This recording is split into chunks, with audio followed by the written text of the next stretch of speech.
Welcome to a journey that will put you to sleep while teaching you about one of history's most fascinating and brutal conflicts. As your consciousness fades and your mind drifts toward rest, let the story of the Crusades unfold like a gentle tide, carrying you through centuries of faith, warfare, and human ambition. The year is 1095, and you're standing in a crowded field in Clermont, France. The November air bites at your skin as thousands of people press forward to hear Pope Urban II deliver what will become one of history's most consequential speeches. His voice carries across the assembly like thunder rolling over distant hills. Deus vult, the crowd begins to chant. God wills it. These two words will echo across 2 centuries of conflict, inspiring millions to take up the cross and march toward the Holy Land. But before we dive into that pivotal moment, let your breathing slow and your muscles relax as we explore what led to this extraordinary call to arms. Picture the world of the 11th century, a time when maps ended in mystery and most people never travelled more than a day's walk from their birthplace. The Christian world felt small and embattled, surrounded by forces that seemed determined to swallow it whole. In the East, the Byzantine Empire, that last flickering remnant of Rome's ancient glory, struggled desperately to survive. Emperor Alexios Komnenos ruled from Constantinople, a city that straddled 2 continents and 2 worlds. His empire had once stretched from the Danube to the Euphrates, but now Turkish armies pressed ever closer to his capital. The Seljuk Turks, these fierce nomadic warriors who had swept out of Central Asia, had already conquered much of Anatolia, the empire's heartland. Let your mind drift back to that terrible day in 1071, when everything changed at a place called Manzikert. Emperor Romanos IV had led his army into the Armenian highlands, confident in his ability to push back these Turkish raiders. But confidence meant nothing when faced with the tactical genius of Sultan Alp Arslan. The battle that followed became a catastrophe beyond imagination. For the first time in 7 centuries, a Roman emperor fell captive to an enemy. As you sink deeper into relaxation, imagine the horror that rippled through the Christian world when news of this defeat spread. It wasn't just a military loss, it was a sign that perhaps God himself had turned his face away from his chosen people. The Turks didn't stop at Manzikert. They poured into Anatolia like water through a broken dam, establishing themselves in cities that had been Christian for 1,000 years.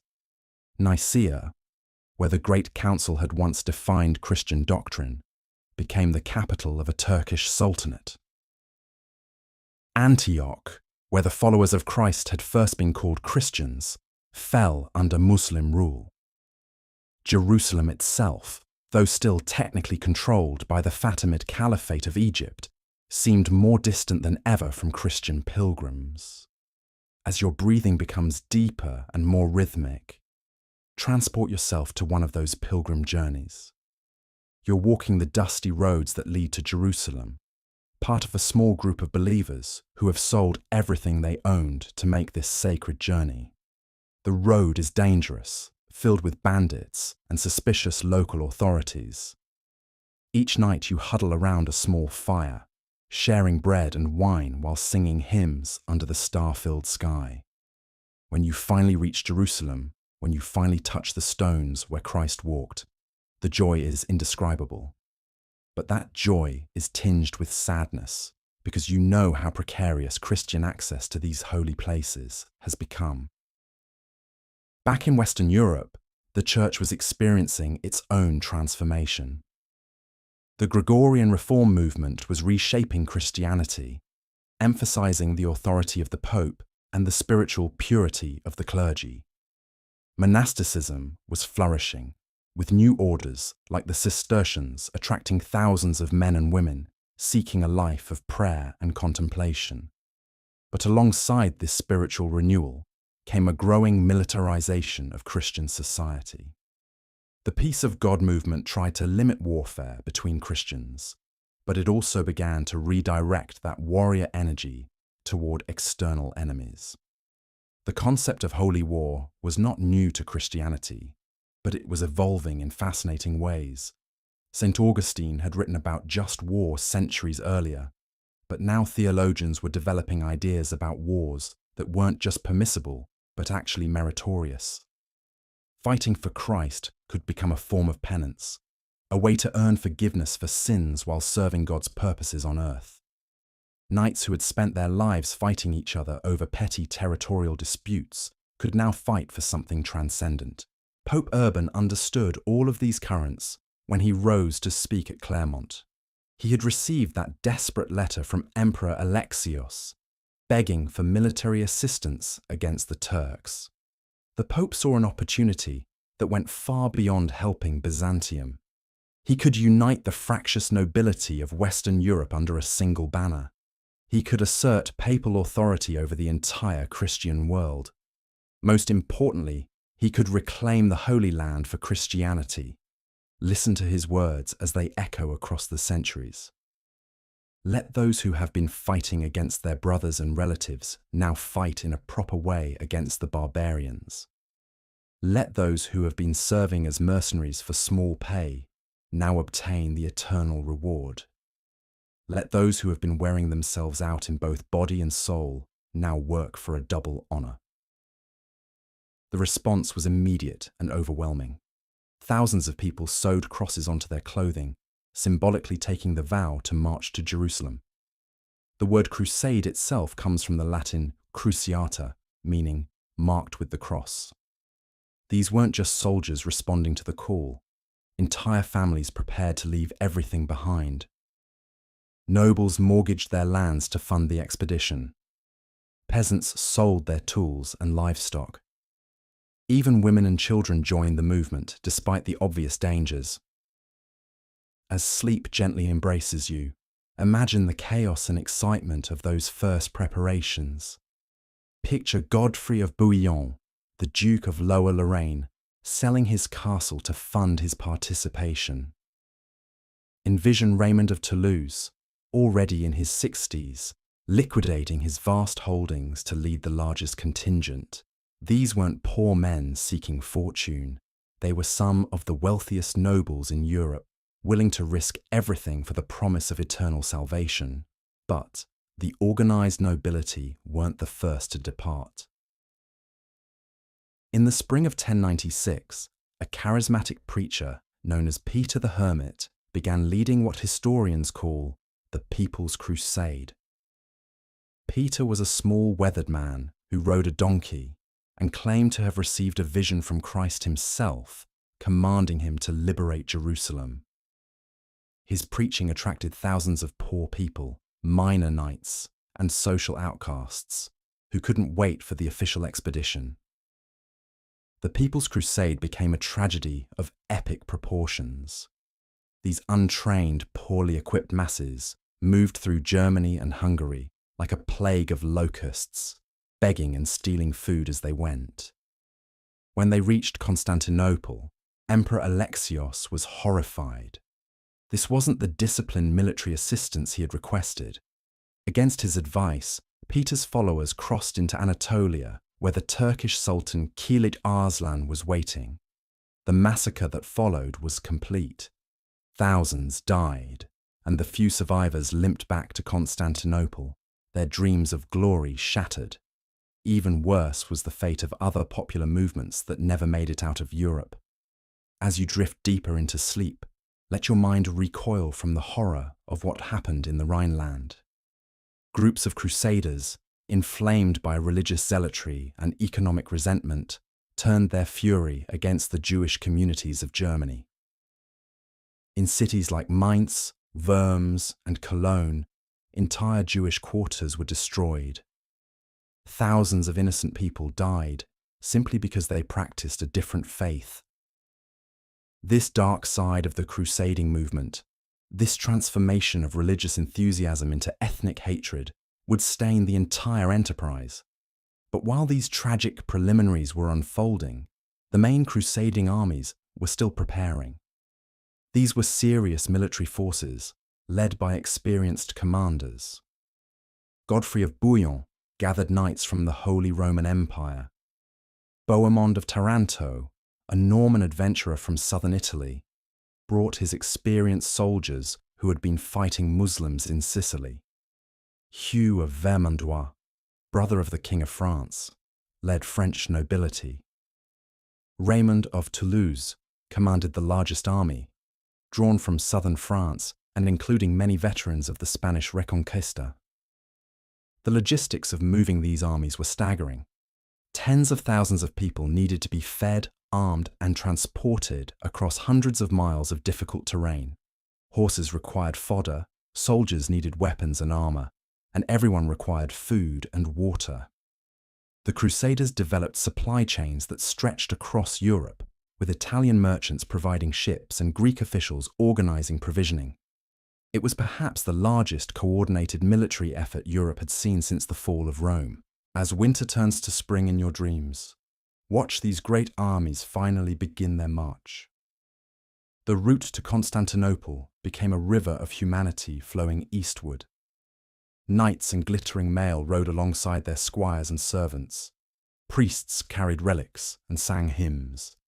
Engineers brought siege equipment broken down for transport. Camp followers, including many women and children, provided essential services like cooking, nursing, and maintaining equipment. The journey to Constantinople took months, and it tested the Crusaders in ways they hadn't anticipated. Supply problems led to conflicts with local populations. Different national groups within the crusade began to develop suspicions about each other's motives. The Byzantine officials they encountered seemed more interested in extracting oaths of loyalty than in facilitating their passage. By the time these armies reached Constantinople in late 1096 and early 1097, their initial enthusiasm had been tempered by harsh realities. Emperor Alexios found himself in an impossible position. He had asked for military assistance, but what arrived at his gates were armies larger than his own, led by ambitious nobles who clearly had their own agendas. The negotiations that followed were delicate and complex.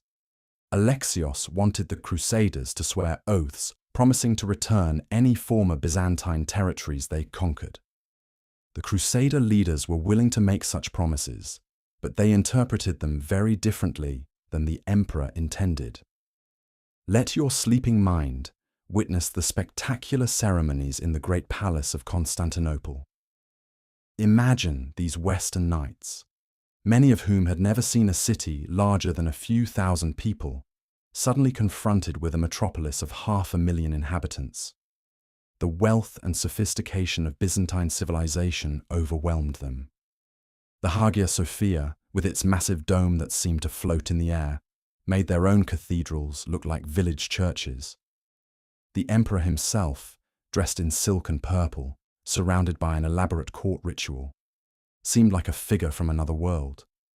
But beneath the diplomatic niceties, tensions were already emerging that would shape the entire future of the Crusades. The Byzantines were primarily interested in recovering their lost territories in Anatolia. The Western Crusaders were focused on reaching Jerusalem. These different objectives would eventually lead to bitter conflicts, but for now, both sides needed each other. In the spring of 1097, the Great Adventure truly began as the Crusader armies crossed from Europe into Asia. Their first target was Nicaea, the Turkish capital that controlled the main route into Anatolia. The siege that followed revealed both the strengths and weaknesses of the crusading movement. The Western knights were brave and well-equipped, but they had little experience with siege warfare in this climate. The Turks were skilled defenders who understood the terrain and could call on reinforcements.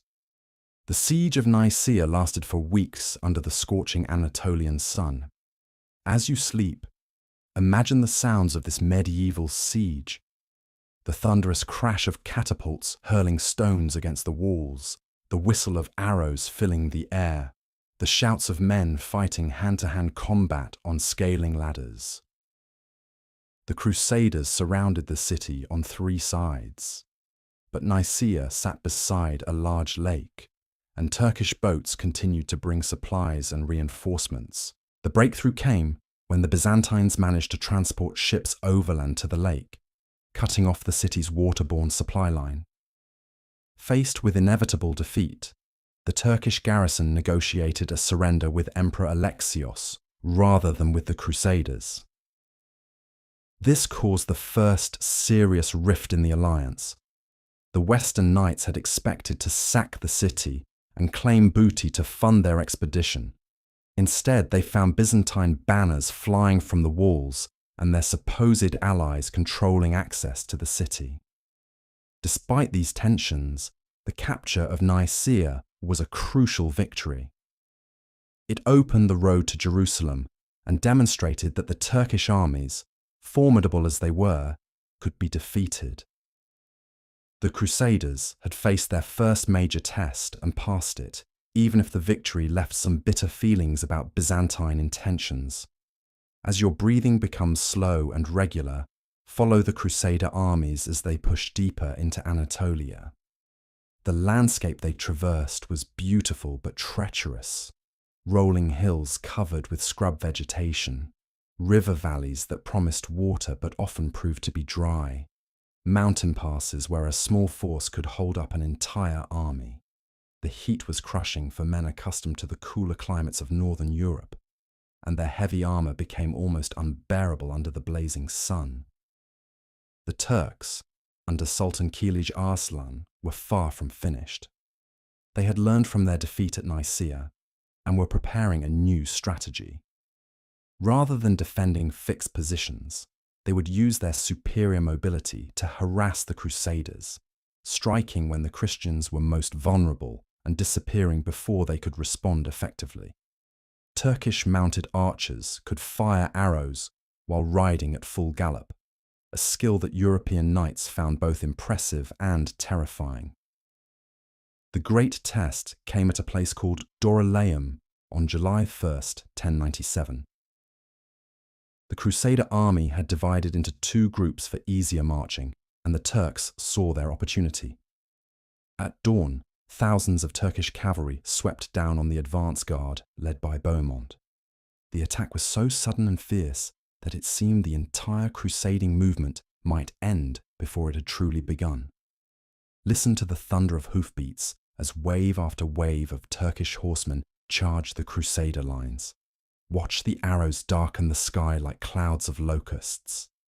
Feel the panic that rippled through the Christian ranks as their horses went down and their formation began to break apart. For hours, it seemed certain that this small force would be annihilated far from home, their dreams of Jerusalem dying in the dust of an Anatolian battlefield. But the Crusaders held. Bohemond organized his knights into a defensive circle, using their superior armor and discipline to withstand the Turkish assault.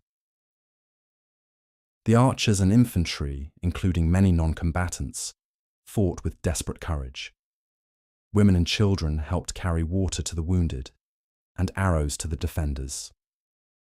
Priests moved through the ranks offering absolution and encouragement. The battle turned when the Second Crusader army, led by Godfrey and Raymond, arrived on the battlefield. The Turks, committed to their attack on Bohemond's force, found themselves caught between 2 enemies. The fresh Crusader cavalry charged into their flank, and the Turkish army, which had seemed on the verge of victory, suddenly collapsed. Sultan Kilij Arslan's camp was captured, along with vast amounts of treasure that would help fund the rest of the expedition. Dorylaeum was more than just a victory, it was a revelation. The Crusaders had proven they could defeat the Turks in open battle. More importantly, they had learned to fight as a unified force despite their different nationalities and personal rivalries. The success gave them confidence for the challenges ahead and convinced many wavering supporters back in Europe that God truly was blessing their enterprise. As you sink deeper into peaceful sleep, let your mind wander through the months that followed. The Crusader armies pushed through central Anatolia, reclaiming city after city for Byzantium. The local Christian populations, many of whom had lived under Muslim rule for decades, greeted the Crusaders as liberators. Ancient churches were reconsecrated, and the sound of church bells rang again in communities that had been silent for a generation. But the march was taking its toll. The summer heat was merciless, and water was often scarce. Horses died by the thousands, forcing knights to fight on foot. Disease spread through the camps, claiming lives that Turkish swords had not been able to take. The Crusaders were learning that their greatest enemy might not be human opposition, but the harsh realities of campaigning in an alien environment. The first major division in the Crusader ranks occurred when Baldwin, Godfrey's brother, broke away from the main army with a small force. Baldwin was ambitious and pragmatic, and he saw opportunities in the political chaos of the region that were too good to pass up. He marched eastward into Mesopotamia, where he would eventually establish the first Crusader state in the county of Edessa. His success demonstrated that the Crusades were already becoming something more complex than a simple religious pilgrimage. Meanwhile, the main army approached its next great challenge, the ancient city of Antioch. As autumn turned to winter in your dreams, picture this magnificent city that had once been one of the greatest metropolises of the Roman Empire. Antioch sat astride the trade routes between Europe and Asia, protected by massive walls that stretched for miles around the city and up the steep slopes of Mount Silpius. It was here that the followers of Christ had first been called Christians, making its recapture symbolically crucial for the crusading movement. The siege of Antioch would become the defining experience of the First Crusade, a test that pushed the Crusaders to the very limits of their endurance. The city was too large to surround completely, and the Turkish garrison was well supplied and confident. Winter in northern Syria was cold and wet, a miserable contrast to the dry heat the Crusaders had endured in Anatolia. Food became scarce, then desperately short. Many Crusaders began to question whether they would ever see Jerusalem. Let the months of siege warfare wash over your sleeping consciousness, like waves against a shore. Picture the daily routine of men slowly starving while maintaining a military effort that seemed increasingly hopeless. Watch the deserters slip away in the night, including some prominent nobles who had sworn sacred oaths to continue the journey. Feel the growing desperation as news arrived that a massive Turkish relief army was marching to break the siege. The breakthrough came through treachery rather than military prowess. A Turkish tower guard named Firuz, possibly motivated by money or personal grievances, agreed to let the Crusaders into the city. On the night of June 3, 1098, Bohemond led a small force up the walls and opened the gates. The Crusaders poured into Antioch, and after months of siege, the city fell in a single night. But victory turned to crisis almost immediately. The Turkish relief army arrived just days after the city's capture, and now it was the Crusaders who found themselves besieged. They had captured Antioch only to become trapped inside its walls, with their enemies controlling the surrounding countryside. Food was even scarcer than it had been during the siege, and morale plummeted to new depths. It was at this darkest moment that the Crusaders experienced what they believed to be divine intervention. A peasant named Peter Bartholomew claimed to have received visions of St. Andrew, who told him that the lance that had pierced Christ's side was buried in Antioch's cathedral. Whether through genuine faith or desperate hope, the Crusaders excavated the cathedral floor and found what they proclaimed to be the Holy Lance. The psychological effect was electric. Men who had been on the verge of surrender suddenly found new strength. The discovery of the relic seemed to confirm that God had not abandoned them. that their suffering had a purpose. When they finally marched out to face the Turkish army, they fought with a ferocity that surprised their enemies and themselves. The Battle of Antioch was a complete victory for the Crusaders. The Turkish relief army, which had seemed so formidable, scattered before the Christian charge. The regional Turkish alliance that had threatened to destroy the crusading movement collapsed in a single day. The road to Jerusalem was open once again, but the victory at Antioch also created new problems. Bohemond claimed the city as his own, despite his oath to return Byzantine territories to Emperor Alexios. This decision established the Principality of Antioch, the Second Crusader state. But it also marked the definitive break between the Crusaders and Byzantium. The alliance that had made the expedition possible was dissolving just as success seemed within reach. As winter deepens in your dreams, watch the Crusader armies slowly reorganize for the final push toward Jerusalem. Many Crusaders considered their vows fulfilled with the capture of Antioch and returned home. Others were so weakened by disease and malnutrition that they could not continue. The force that eventually marched south toward Palestine was smaller than what had left Europe, but it was also more experienced and determined. The journey through Syria and Palestine revealed the complex political situation that the Crusaders were entering.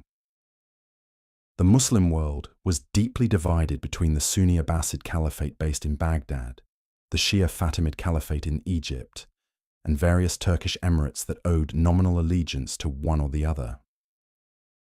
These divisions had allowed the Crusaders to succeed, where a united Muslim response might have stopped them, but they also meant that any Crusader settlements would face constant pressure from multiple directions. Some Muslim leaders even allied with the Crusaders against their own religious rivals. The Fatimids, who controlled Jerusalem, had been fighting the Turks for decades and initially saw the Crusaders as potential allies against their Sunni enemies. This fragmentation of the Muslim response was crucial to Crusader success, but it also meant that the political situation remained fluid and dangerous. As your sleeping mind drifts through the Palestinian countryside, imagine the excitement that built as the Crusaders approached their ultimate destination. Jerusalem was more than just a city to these medieval Christians. It was the center of the world, the place where Christ had died and risen again. Many Crusaders had joined the expedition specifically to pray at the Holy Sepulchre, and some expected the Second Coming to occur once the city was back in Christian hands. On June 7th, 1099, nearly 3 years after Pope Urban's call at Clermont, the Crusader armies finally came within sight of Jerusalem. The emotional impact was overwhelming. Men who had endured incredible hardships, who had watched friends die of disease and battle wounds, who had questioned their faith and their mission, suddenly found themselves looking at the golden dome of the rock and the walls of the holy city. Many Crusaders fell to their knees and wept. Others began singing hymns of thanksgiving. The moment seemed to justify everything they had suffered, every sacrifice they had made. But the city still had to be taken, and the Fatimid garrison was well prepared for a siege. Jerusalem in 1099 was a formidable fortress. Its walls had been recently repaired and strengthened. The garrison was professional and motivated. Most importantly for the besiegers, the city's cisterns were full of water, while the surrounding countryside offered few reliable sources. The Crusaders found themselves in a race against time. They had to take the city before the Egyptian relief army arrived, or their own supplies ran out. The siege lasted just over a month, but it tested the Crusaders' engineering skills and determination. They had learned siege warfare during their long campaigns, and they applied those lessons with desperate efficiency. Wooden siege towers were constructed from timber brought from distant forests. Catapults hurled stones against the walls day and night. miners worked to undermine the fortifications, while defenders poured boiling oil and Greek fire on the attackers. Let your sleeping consciousness witness the final assault on July 15th, 1099. Picture the massive siege towers rolling forward on their wooden wheels, their upper levels crowded with knights and crossbowmen. Watch Godfrey of Bouillon himself leap from a siege tower onto the city walls, his sword cutting through the desperate defenders. Feel the earth shake as sections of the wall collapse under the constant bombardment. When the walls were finally breached, the Crusaders poured into Jerusalem like a flood. What followed was one of the most controversial episodes in the entire history of the Crusades. For 3 days, Christian soldiers killed Muslims and Jews throughout the city. Contemporary accounts, probably exaggerated but still horrifying, describe blood flowing in the streets and piles of severed heads and hands. The massacre at Jerusalem was not unique in medieval warfare, but its scale and religious context made it particularly shocking. The Crusaders seemed to believe that they were carrying out divine justice, cleansing the holy city of those they saw as defilers. To modern sensibilities, their actions seem monstrous, but they must be understood within the context of 11th century religious thought and military practice. When the killing finally ended, the Crusaders faced the question of what to do with their conquest. Most of the expedition's survivors considered their vows fulfilled and prepared to return home. But someone had to govern the territories they had conquered, and that someone turned out to be Godfrey of Bouillon, who accepted the title Defender of the Holy Sepulchre rather than king, claiming that he would not wear a crown of gold, where Christ had worn a crown of thorns. The establishment of the Kingdom of Jerusalem completed the creation of the Crusader states that would dominate the Eastern Mediterranean for the next 2 centuries. These 4 political entities, the County of Edessa, the Principality of Antioch, the County of Tripoli, and the Kingdom of Jerusalem, represented something unprecedented in medieval history. Western European feudalism transplanted to the Middle East. As your breathing becomes deeper and more peaceful, let your mind explore these remarkable political creations. The Crusader states were never more than narrow strips of territory along the coast and in the river valleys, islands of Latin Christianity in a sea of Islam. Their survival depended on constant vigilance, military innovation, and careful diplomacy with their Muslim neighbors. The Crusaders who remained in the East became a new type of European, the poulains, or pulleys, men who adapted to local conditions while maintaining their Western identity. They learned Arabic, adopted local architectural styles, and developed trading relationships with Muslim merchants. Some even formed military alliances with Muslim rulers against other Crusader lords. The rigid religious boundaries that had motivated the First Crusade began to blur in the practical realities of governing a diverse population. The military orders represented the most distinctive institutional development of the Crusader states.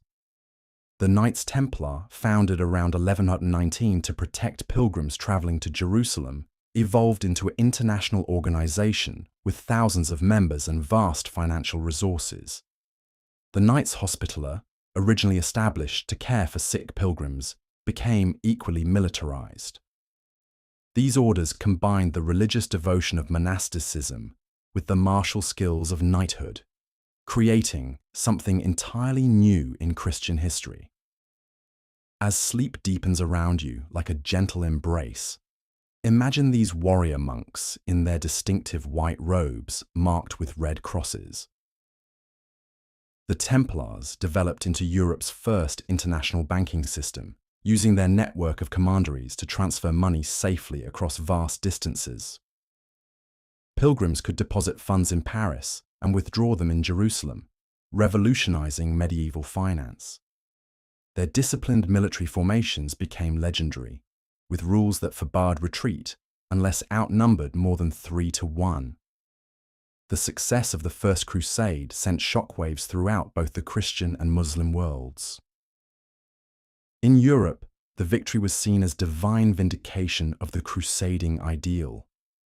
Chronicles described miraculous interventions, angelic armies fighting alongside the Crusaders, and saints appearing to guide the faithful.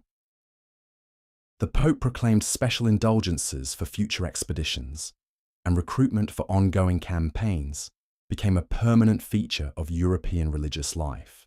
But in the Muslim world, the Crusader conquest sparked a different kind of awakening. The initial response had been fragmented and ineffective, hampered by political divisions and mutual suspicions. However, the shock of losing Jerusalem gradually galvanized Islamic resistance. Religious scholars began preaching jihad with new urgency, calling for unity against the foreign invaders who had seized Islam's third holiest city. The first serious Muslim counterattack came from an unexpected direction. Ilghazi, the Turkmen ruler of Mardin, allied with other regional powers to challenge the most exposed of the Crusader states. In 1119, at a place called the Field of Blood, his forces virtually annihilated the army of Antioch. Prince Roger was killed along with most of his knights, and for a moment it seemed the principality might fall entirely. But the Crusader states demonstrated a remarkable resilience. Reinforcements arrived from Jerusalem and from Europe. New military tactics were developed, and the political structure proved flexible enough to survive even catastrophic defeats. The Field of Blood became a learning experience rather than a death blow, teaching the Crusaders that their survival depended on avoiding pitched battles unless absolutely necessary. Let your sleeping mind drift through the 1120s and 1130s, a period when the Crusader states seemed to stabilize and even prosper. Trade flourished between East and West, with Italian merchants establishing permanent communities in Acre, Tyre, and other coastal cities. The agricultural productivity of the region recovered from the disruptions of conquest, and the Crusader nobility began to see themselves as permanent residents rather than temporary occupiers. King Baldwin II of Jerusalem emerged as the most successful of the second-generation Crusader rulers. Unlike his predecessors, who had been shaped by the brutal experiences of the First Crusade, Baldwin understood that long-term survival required more than military prowess. He cultivated relationships with local Christian communities, including Armenians, Maronites, and Orthodox Greeks, who had lived in the region for centuries. Baldwin also recognized that the Crusader states could not survive in isolation. He negotiated carefully with the Byzantine Empire, seeking to repair the damage done by earlier Crusader betrayals. He maintained correspondence with European rulers, ensuring a steady flow of reinforcements and supplies. Most importantly, he began to exploit the divisions within the Muslim world, playing different factions against each other to prevent the emergence of a unified opposition. The second generation of Crusaders developed a distinctive culture that blended Western and Eastern elements. Crusader castles combined European military architecture with local building techniques, creating fortifications like Crac de Chevaliers that were virtually impregnable.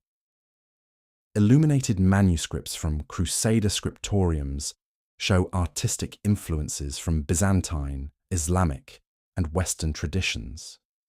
Even Crusader law codes incorporated elements of local legal traditions alongside European feudal customs. But this period of relative stability was built on foundations that were inherently unstable. The Crusader states remained demographically tiny, with perhaps 120,000 Latin Christians ruling over a population that was predominantly Muslim, with substantial Orthodox Christian and Jewish minorities. Every military defeat potentially spelled doom, because there was no large population base from which to recruit replacements.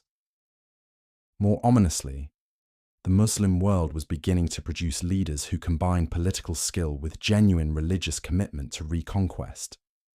Zengi, the Turkish governor of Mosul, spent the 1130s gradually building a coalition of Muslim powers united around the goal of jihad against the Crusaders. Unlike earlier Muslim leaders who had been content with raiding and tribute, Zengi aimed for nothing less than the complete expulsion of the Frankish presence. His opportunity came in 1144, when internal disputes weakened the county of Edessa. The most exposed of the Crusader states, either dust of broken truces settles like ash across the wine-dark plain as we enter the second phase of this ancient tale. The stage has been set with divine wrath and mortal pride. But now deeper currents stir beneath the surface of war. Where once we witnessed the fury of individual heroes clashing like bronze titans, we shall now observe how the very foundations of loyalty and honor begin to crack under the weight of prolonged conflict. The son of Peleus remains apart from battle, his terrible anger burning like an eternal flame beside his black ships. Yet his absence creates a vacuum that draws other forces into motion, forces that will test the bonds between men and gods, between duty and desire, between the living and the dead. For 9 years, this siege has consumed the flower of 2 civilizations, and now the accumulated weight of sorrow begins to work changes in even the mightiest hearts.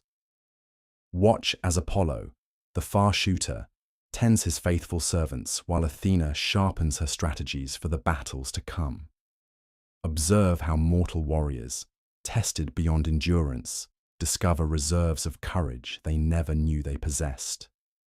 See how the women of Troy, from royal Andromache to the humblest servant, bear burdens that would break lesser spirits. This is not merely the continuation of a war, but the deepening of it. The moment when conflict transforms from adventure into tragedy, when heroes begin to understand the true cost of the glory they have sought. The Trojan prince Hector stands upon his city's walls, gazing across the corpse-strewn battlefield toward the distant Argive camp. 9 years of warfare have aged him beyond his mortal span, etching lines of care around eyes that once sparkled with youthful confidence. The bronze spear in his hand, polished smooth by countless battles, catches the morning light as he surveys the eternal stalemate that has become his life. Below in Troy's winding streets, the sounds of a city under siege create their own rhythm. Blacksmiths hammer bronze into weapons and armor, their forges burning day and night. Women weave at their looms, creating the cloth that will either dress warriors for battle or shroud them for burial. Children play games of war in the dusty courtyards, mimicking the heroes whose deeds they hear sung in the great hall, not yet understanding that those same heroes may soon lie cold beneath the earth. The great gates of Troy stand closed against the morning, their bronze fittings gleaming like captured starlight. Guards pace the battlements, their eyes scanning the plain for signs of enemy movement. But today brings no immediate threat of assault, only the grinding tension of siege warfare, where victory belongs not to the swift or the brave, but to those who can endure longest the slow corruption of hope. In the palace, King Priam sits upon his ivory throne, receiving reports from his commanders with the weary patience of a man who has heard too much of death. His white hair, once the crown of dignity, now seems a mark of premature aging brought on by the weight of his people's suffering. Beside him, Queen Hecuba maintains the appearance of royal composure, but her hands tremble slightly as she spins the wool that will become thread, that will become cloth, that will perhaps become shrouds for her sons.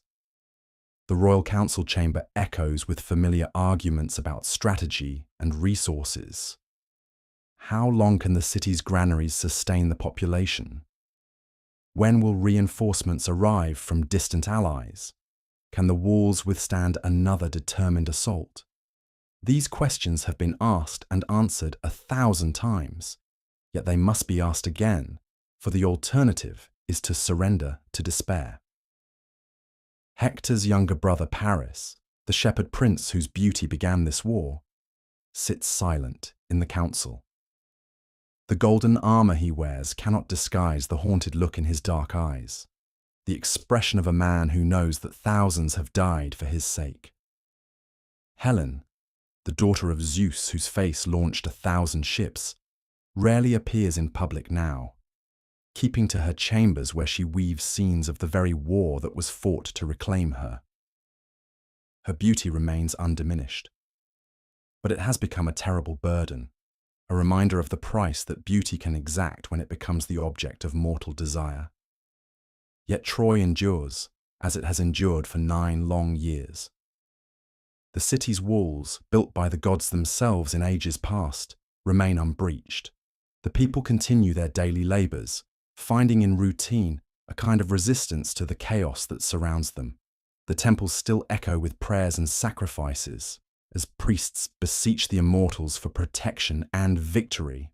Life, stubborn and resilient, continues even in the shadow of war. But on this morning, as Hector surveys the battlefield, he senses something different in the air. The quality of light seems changed, as if the sun itself shines with different intentions. The wind carries new scents across the plain, bringing with it the promise of events that will reshape the war's character. For though the son of Peleus remains apart from battle, his wrath has set in motion consequences that extend far beyond his personal grievance against Agamemnon. In the Argive camp, those consequences are beginning to manifest in ways both subtle and profound. The absence of their greatest champion has forced the other heroes to confront their own limitations and mortality. Ajax the Great, tower of Argive strength, finds himself bearing responsibilities that once shared between many. Diomedes, blessed by Athena with temporary divine power, has tasted what it means to fight like a god among mortals, only to discover that such gifts come with their own burdens. The common soldiers, those whose names will never be sung by poets, but whose spears and shields form the backbone of every army, go about their duties with the grim professionalism of men who have seen too much death to harbour illusions about glory. They sharpen their weapons, tend their gear, and share what little food remains from dwindling supplies, all while casting nervous glances toward the black ships where their greatest protector broods in magnificent isolation. Agamemnon himself, king of kings and leader of the great expedition, struggles with problems that victory in single combat cannot solve. His authority, once unquestioned, has been challenged by the son of Peleus's withdrawal from battle. Murmurs of discontent ripple through the camp as men begin to question whether their supreme commander possesses the wisdom necessary to bring this long war to a successful conclusion. The crisis deepens when divine intervention shifts the balance of power in ways no mortal strategy can counter. Zeus, bound by his promise to silver-footed Thetis, begins to turn the tide of battle against the Argives. What once seemed like minor setbacks in skirmishes around Troy's walls escalate into serious defeats that threaten the very foundations of the expedition. The first sign comes with the failure of a dawn raid against Trojan outposts. Argive warriors who have grown accustomed to easy victories over demoralized enemies suddenly find themselves facing defenders filled with renewed confidence and divine favor. The attack that should have succeeded within hours drags on through the morning, then into the afternoon, until finally the raiders are forced to withdraw with heavy casualties and nothing to show for their efforts. Word spreads quickly through the camp that something has changed in the cosmic balance. the priests who read omens in the flight of birds, and the patterns of sacrificial smoke report troubling signs. The auguries that once promised swift victory now speak of trials and tribulations ahead. Even the weather seems to have turned against them, as clouds gather on previously clear horizons and winds shift to favour Trojan ships over Argive vessels. But it is on the battlefield itself that Zeus's favour becomes most apparent. Hector, emerging from Troy's gates at the head of a column of allied warriors, seems transformed from the cautious defender he has been into something approaching divine inspiration. His bronze spear finds its mark with uncanny accuracy. His shield turns aside, blows that should have pierced any mortal defense, and his very presence on the field fills his allies with courage while striking fear into Argive hearts. The transformation is not lost on either army. Trojan warriors who have spent years in defensive positions behind their walls now advance across the plain with the confidence of men who believe the gods fight beside them. They press forward in disciplined formations, their bronze armor flashing in the sunlight, their war cries echoing off the ancient stones of their city's fortifications. Against this renewed Trojan confidence, the Argive response seems hesitant and disorganized. Without the son of Peleus to anchor their battle line, the individual champions find themselves unable to coordinate their efforts effectively. Each fights magnificently in isolation, but lacks the unifying presence that could weld them into an irresistible force. The pattern becomes clear as the morning advances. Where once Argive warriors could count on superior numbers and equipment to carry the day, they now face enemies who fight with the desperate courage of men defending their homes, and the divine favour of gods who have chosen to support their cause. The balance that has maintained the siege's stalemate for 9 years begins to shift decisively in Troy's favour. Ajax the Great, wielding his tower shield with the skill of long practice, finds himself giving ground for the first time in memory. The Trojan spears that rain against his bronze defence seem guided by supernatural accuracy, while his own counterattacks, though devastating when they connect, somehow fail to break the enemy formations as they once did. He fights with the same strength and courage that have made him legendary, but the very earth seems to resist his efforts. Diomedes, son of Tydeus, discovers that the divine favour which once allowed him to wound immortal Aphrodite and drive Ares himself from the battlefield has been withdrawn. His spear, which yesterday could pierce any armour, today finds its point turned by bronze that should offer no resistance. His chariot horses, once swift as the wind, now seem to labour as if pulling tremendous weights. The god-blessed warrior has become merely mortal again, and the transition proves more difficult than he had ever imagined. Even Odysseus, master of strategy and cunning, finds his usual tactical brilliance inadequate to the changed circumstances. Plans that should succeed through superior preparation and execution somehow go awry at crucial moments. Allied contingents fail to arrive at their designated positions on time. Supply lines that have functioned reliably for years suddenly become unreliable. It is as if the very cosmos has turned against Argive efforts, making success impossible despite their best efforts. The crisis reaches its crescendo when Hector leads a general assault against the Argive fortifications, the great wall that the invaders built to protect their camp. Those mighty stones dragged from nearby hills and blessed by their priests comes under attack from forces that seem to possess supernatural strength and determination. Where previous Trojan assaults have been repelled with relative ease, this attack threatens to overwhelm the defenders through sheer persistence and divine favour. The battle for the wall unfolds with the terrible intensity of mortal combat blessed by immortal intervention.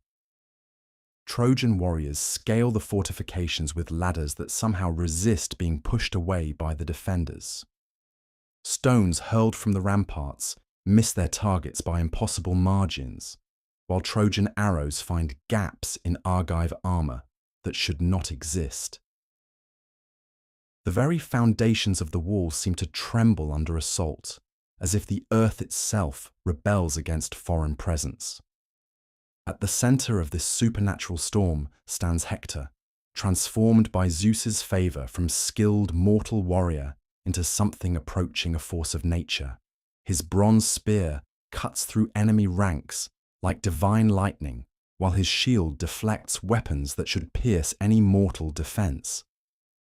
When he raises his voice in the war cry, even veteran Argive warriors feel their courage falter, as if they face not merely another champion, but the embodiment of Troy's divine protection. The Argive heroes rally to defend their fortifications with desperate courage. Ajax the Great plants himself before the main gate like a living tower, his massive shield covering the breach, while his long spear reaches out to strike down any enemy who approaches within range. Behind him, archers send volleys of arrows into the attacking ranks, while spearmen thrust through gaps in the wall to hold back the Trojan advance. Diomedes leads a counterattack along the eastern section of the fortifications, his bronze sword singing as it cuts through enemy ranks. Though he no longer possesses the divine favor that once made him invincible, his mortal courage and skill remain formidable. He carves a path through the Trojan assault force, buying precious time for his comrades to reorganize their defenses. Odysseus coordinates the overall defense with the tactical genius that has made him invaluable to the Argive cause. He moves constantly along the ramparts, reinforcing weak points, repositioning reserves, and maintaining the communication that keeps the defense functioning as a coherent whole. His presence provides stability in a situation that threatens to dissolve into chaos. But despite their heroic efforts, the Argive defenders find themselves slowly pushed back. The divine favor that protects the Trojan assault proves too powerful for mortal courage alone to overcome. Section by section, the Great Wall begins to crumble under attacks that seem guided by supernatural force. The unthinkable begins to seem inevitable. The fortifications that have protected the Argive camp for 9 years may finally be breached. It is at this moment of crisis that the true cost of the son of Peleus's withdrawal becomes apparent. The greatest warrior of the expedition remains in his tent, unmoved by the sounds of battle that grow ever closer to his own ships. His myrmidons, the elite fighters who could turn the tide of any engagement, sit idle beside their vessels while their comrades fight desperately for survival.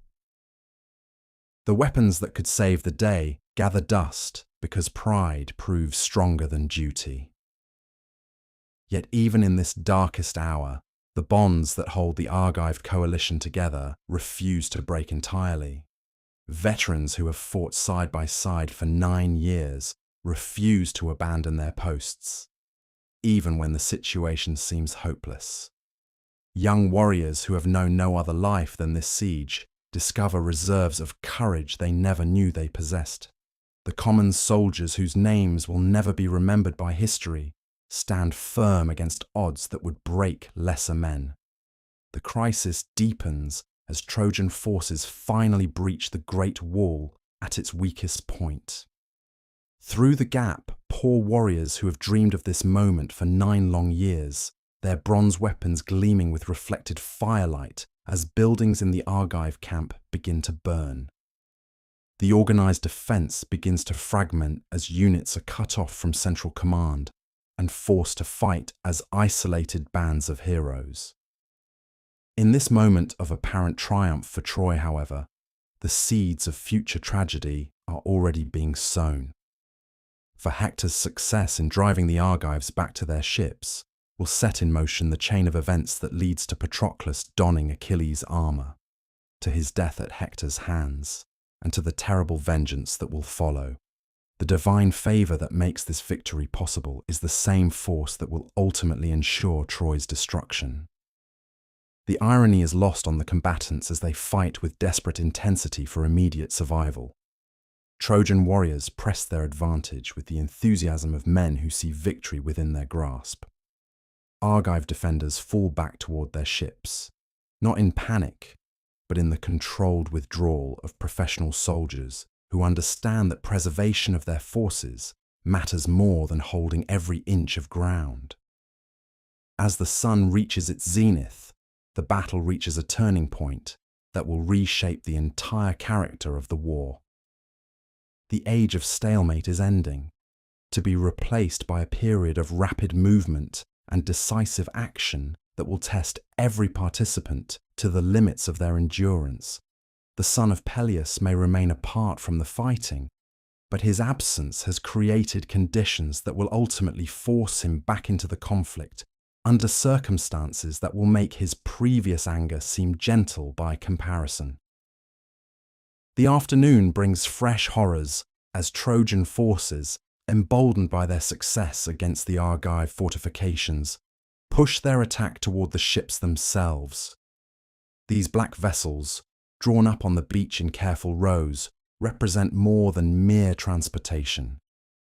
They are the lifeline that connects the expedition to its homeland, the means by which warriors might someday return to wives and children they have not seen for 9 years. Their destruction would transform a siege into exile, a military campaign into a fight for survival. Hector leads the advance with the terrible joy of a man who sees his city's deliverance within reach. The bronze point of his spear flashes like captured lightning as he cuts through the enemy ranks, while his voice rings out with commands that organize the attack into an irresistible tide of destruction. Behind him, Trojan allies who have traveled from the ends of the known world surge forward with renewed purpose, their various languages blending into a single cry of victory. The Lycians, under godlike Sarpedon, son of Zeus himself, advance along the eastern flank with the disciplined precision of professional warriors.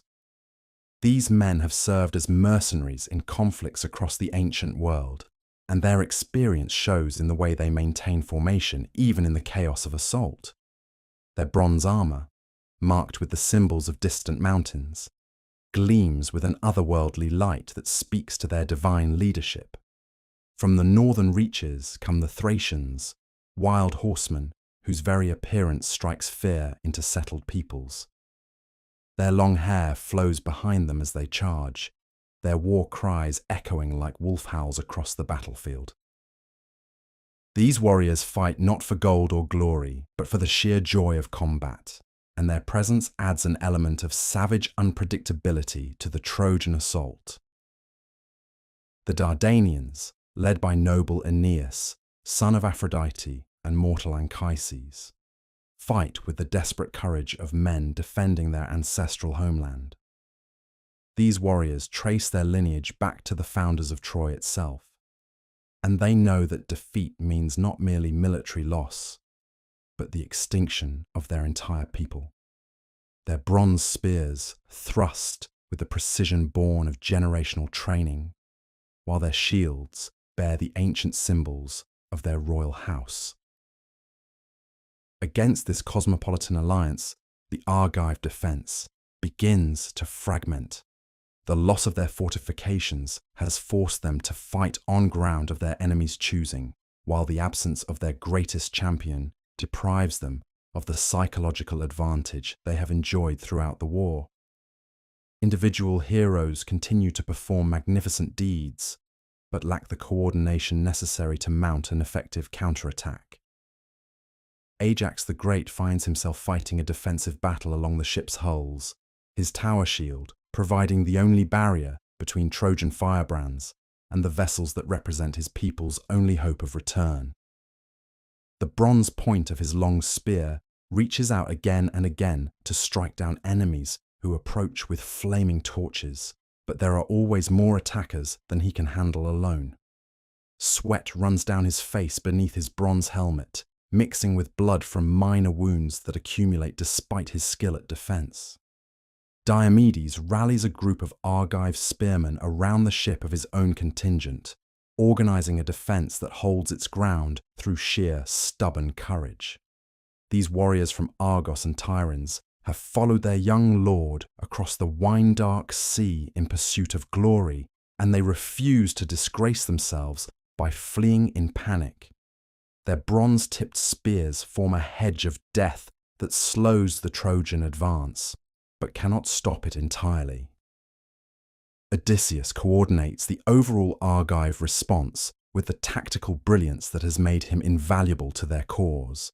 He moves constantly between the various defensive positions, carrying orders and encouragement to isolated groups of fighters.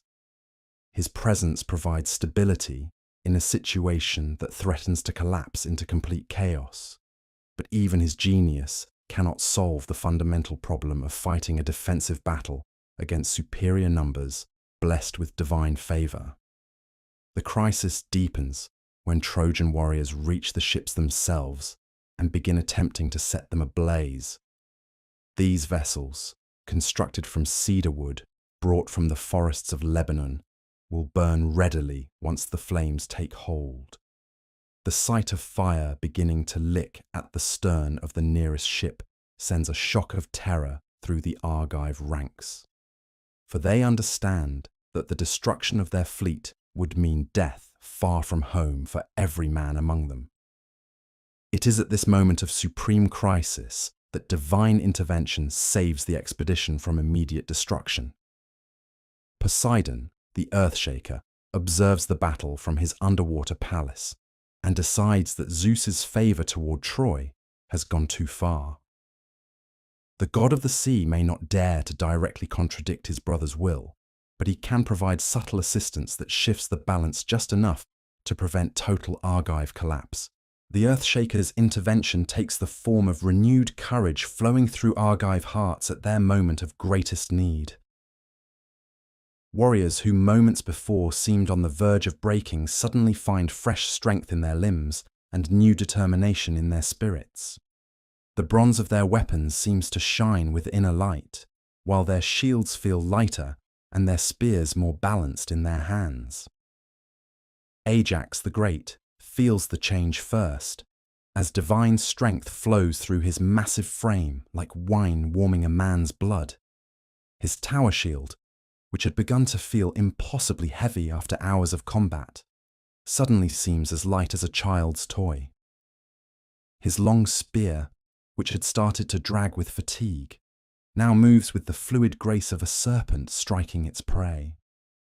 The war cry that breaks from his throat echoes across the battlefield like thunder from a clear sky. The effect spreads rapidly through the Argive ranks as Poseidon's divine favor counters Zeus's support for Troy. Warriors who had been giving ground steadily suddenly plant their feet and refuse to retreat another step. Spearmen who had been fighting defensively begin to push forward, their bronze points finding gaps in enemy armor with supernatural accuracy. The tide of battle, which had seemed to flow inexorably toward Trojan victory, begins to slow and then reverse direction. Diomedes leads a counterattack that carves deep into the Trojan formation, his sword singing as it cuts through enemy ranks with divine precision. The son of Tydeus may no longer possess the overwhelming power that once allowed him to wound immortal gods, but Poseidon's favor grants him strength enough to match any mortal warrior on the field. His battle cry rallies the Argive spearmen around him, and together they begin to push the attackers back from the ships. The renewed Argive resistance catches the Trojan forces by surprise. Warriors who moments before had been advancing confidently toward what seemed like certain victory suddenly find themselves facing enemies who fight with supernatural determination. The easy triumph that had appeared within their grasp begins to slip away as divine favor shifts once again between the opposing sides. Hector, sensing the change in cosmic balance, redoubles his own efforts to break through the Argive defense. The greatest of Priam's sons understands that this moment represents Troy's best chance for decisive victory, and that failure now might mean the loss of their one opportunity to end the siege on favorable terms. His bronze spear flashes like lightning as he seeks a weakness in the enemy line, while his voice rings out with commands that attempt to maintain Trojan momentum. But even Hector's magnificent courage cannot entirely overcome the shift in divine favor. The warriors who had followed him with such confidence begin to hesitate as they encounter resistance that seems to grow stronger rather than weaker.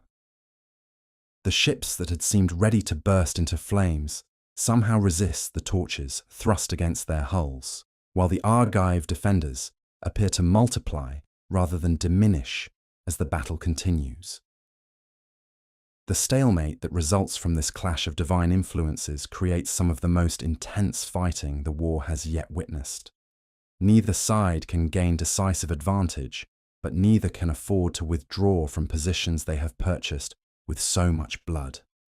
The space between the ships and the breach in the Argive wall becomes a killing ground where heroes fall like grain before the reaper's blade. In this crucible of combat, individual acts of heroism shine like stars against the darkness of mass slaughter. Sarpedon and his cousin Glaucus lead a Lycian assault that nearly reaches the ships before being driven back by Ajax's counterattack. Aeneas and Hector coordinate their efforts to break through the Argive center, only to find themselves facing Diomedes and a picked band of Argive champions who refuse to yield another step. The battle rages through the afternoon without decisive result, as divine favor shifts back and forth between the opposing forces. Zeus's support for Troy contends with Poseidon's assistance to the Argives, creating conditions where mortal courage and skill matter more than supernatural intervention. The warriors on both sides fight with the knowledge that everything they have struggled for hangs in the balance of this single engagement. As the sun begins its descent toward the western horizon, painting the battlefield in shades of bronze and crimson, the intensity of combat reaches levels that test even veteran warriors to their limits. Men who have fought for 9 years discover reserves of strength and determination they never knew they possessed.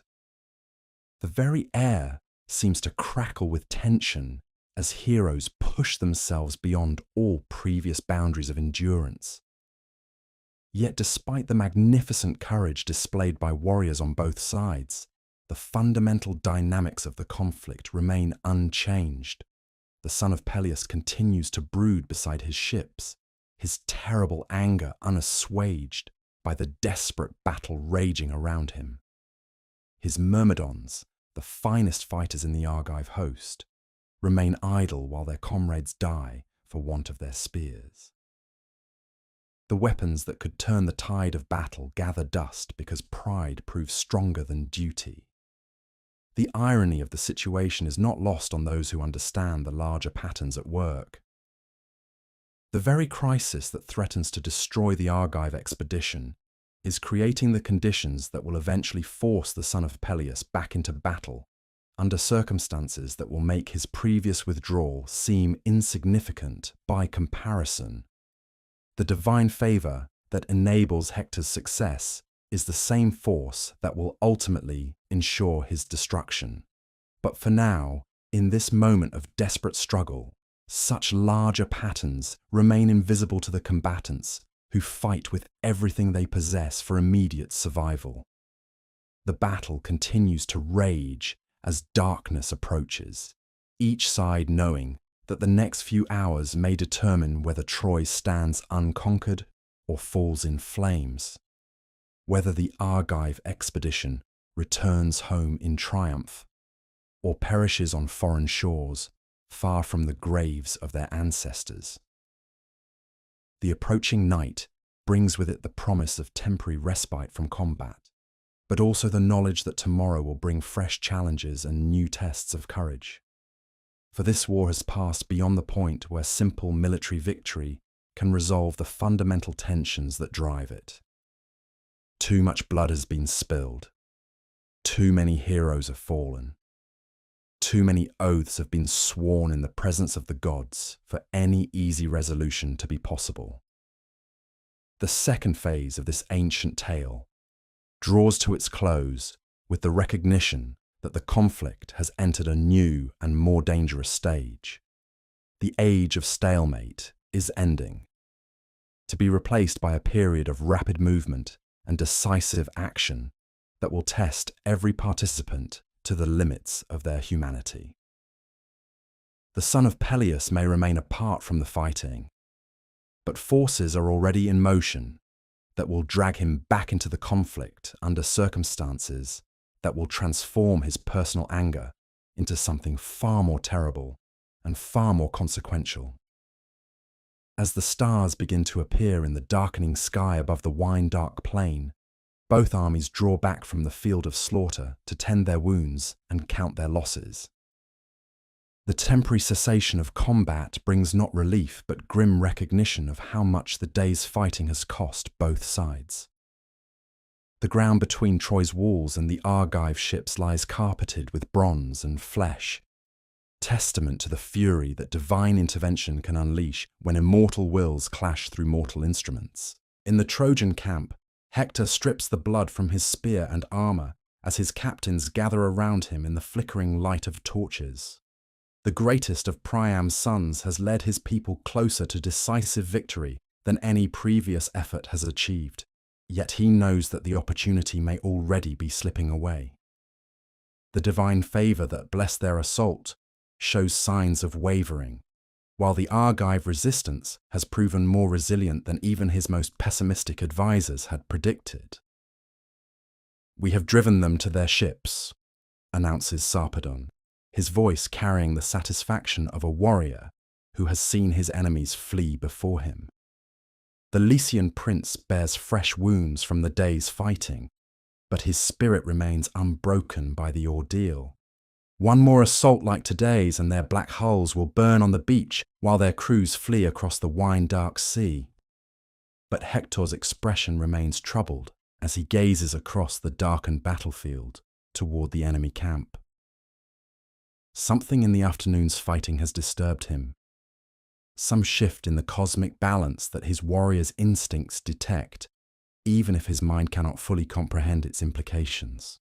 The resistance they encountered grew stronger rather than weaker as the battle progressed, suggesting forces at work beyond simple mortal courage. "The Earthshaker intervenes," murmurs Polydamas, wisest of Troy's counselors, his weathered face grave in the torchlight.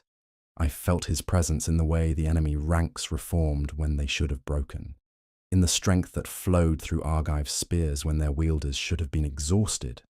Zeus favors us, but his brother favors our enemies." The observation sends a chill through the assembled commanders, for they understand its implications. If the gods themselves are divided over the war's outcome, then mortal efforts alone may prove insufficient to achieve decisive victory. The intervention of Poseidon suggests that the cosmic forces supporting Troy's cause are not as unified as they had hoped, creating conditions where their greatest successes may be countered by divine opposition. Aeneas, son of Aphrodite, speaks with the authority of one whose divine heritage grants him insight into immortal affairs. "The blessed ones play their own games with mortal lives," he observes, his voice carrying both reverence and bitterness. "We are pieces on their board, moved according to purposes we cannot fully understand. Our role is to fight with courage, regardless of the outcome they decree." The Dardanian prince's words remind the assembly that they are not merely warriors fighting for tactical advantage, but participants in a cosmic drama whose ultimate resolution lies beyond their control. Yet this recognition does not diminish their determination to pursue victory through their own efforts, for the alternative is to surrender agency entirely to forces beyond mortal influence. In the Argive camp, a similar council takes place around the dying embers of cooking fires, though the mood there carries undertones of desperation absent from the Trojan gathering. The near breach of their fortifications has shaken even veteran campaigners who have survived 9 years of siege warfare. The proximity of total defeat has forced them to confront the possibility that their great expedition might end not in glorious victory, but in catastrophic annihilation. Agamemnon sits silent among his captains, the weight of supreme command evident in every line of his posture. The King of Kings has spent the day watching his carefully constructed coalition nearly disintegrate under divine pressure, and the experience has taught him hard lessons about the limits of mortal authority. His royal regalia seems somehow diminished in the flickering firelight, as if the bronze and gold have lost their power to inspire awe. We cannot withstand another assault like today's. Ajax the Great states, with the blunt honesty that characterizes his approach to all challenges. The Tower of Argive's strength bears multiple wounds from the day's fighting, but his voice remains steady as he delivers his assessment. Our wall is breached, our ships are threatened, and our men fight with the desperation of cornered animals rather than the confidence of conquering heroes. Diomedes nods grimly at his comrade's words, his own experience confirming the dire nature of their situation. The cosmic balance has shifted against us, he observes. The silence that falls over the battlefield when the last trumpet fades is not the silence of peace, but of exhaustion. For nearly 2 centuries, the Christian kingdoms of Western Europe have hurled themselves against the fortified cities of the Holy Land, like waves against an unyielding shore. Jerusalem has been won and lost and won again. Antioch has seen its streets run red with the blood of both cross-bearer and crescent-bearer. The dream that began with Pope Urban's thunderous call at Clermont in 1095 has transformed into something far more complex than those first zealous pilgrims could have imagined. As the 13th century dawns, the crusading movement stands at a crossroads. The great victories of the First Crusade seem like distant memories, faded tapestries hanging in the halls of kings who now face very different challenges. The unified Muslim resistance under Saladin has given way to a fractured political landscape, where Ayyubid princes compete with Mamluk strongmen for dominance over the Levantine coast. The Crusader states themselves have evolved from the rough military colonies established by Godfrey of Bouillon and his companions into sophisticated political entities that must navigate the treacherous waters of Near Eastern diplomacy. In Acre, the last great Christian stronghold on the eastern Mediterranean shore, merchants from Venice and Genoa haggle over spice prices in markets where Arabic mingles freely with Latin and French. The city's massive walls, rebuilt after Saladin's conquest and Richard the Lionheart's recapture, cast long shadows over a cosmopolitan population that includes not only Latin Christians, but also Eastern Orthodox believers, Armenian merchants, Syrian craftsmen, and even Muslim traders operating under carefully negotiated safe passage agreements. The military orders that once embodied the pure martial spirit of the crusading ideal have themselves become complex international organizations. The Knights Templar operate a banking network that stretches from London to Cyprus, their red crosses on white mantles, now as likely to be seen in counting houses as on battlefields. The Hospitallers have transformed their original mission of caring for pilgrims into a sophisticated medical and military operation that maintains hospitals throughout the Eastern Mediterranean, while simultaneously fielding some of the finest heavy cavalry in Christendom. The Teutonic Knights, having found limited opportunities in the Holy Land, have turned their attention northward to the pagan tribes of the Baltic, where they pursue conquest and conversion with the same methodical efficiency their predecessors once brought to the siege of Jerusalem. Yet beneath this surface adaptation to new realities, the fundamental tensions that have always characterized the crusading movement continue to simmer. The Italian maritime republics, Venice, Genoa, and Pisa, view the Eastern Mediterranean primarily as a theatre for commercial competition. Their magnificent fleets, as likely to fight each other as to transport pilgrims or provisions to the Holy Land. The Byzantine Empire, once the original petitioner for Western military assistance, now regards the Latin states as dangerous neighbours who have proven themselves quite capable of turning their weapons against Constantinople itself, as the horrific events of 1204 demonstrated. In Rome, the papal court struggles to maintain control over a movement that has repeatedly escaped the bounds of its original spiritual purpose. Pope Innocent III, perhaps the most powerful pontiff in Christian history, has expanded the concept of crusading beyond the Holy Land to encompass campaigns against heretics in southern France, pagans in the Baltic, and even political enemies of the papal state in Italy itself. This theological innovation has provided the Church with a powerful tool for enforcing orthodoxy and extending papal authority, but it has also diluted the special character that once made the Jerusalem pilgrimage a uniquely compelling spiritual exercise. The Fourth Crusade's catastrophic diversion to Constantinople continues to cast a shadow over all subsequent expeditions.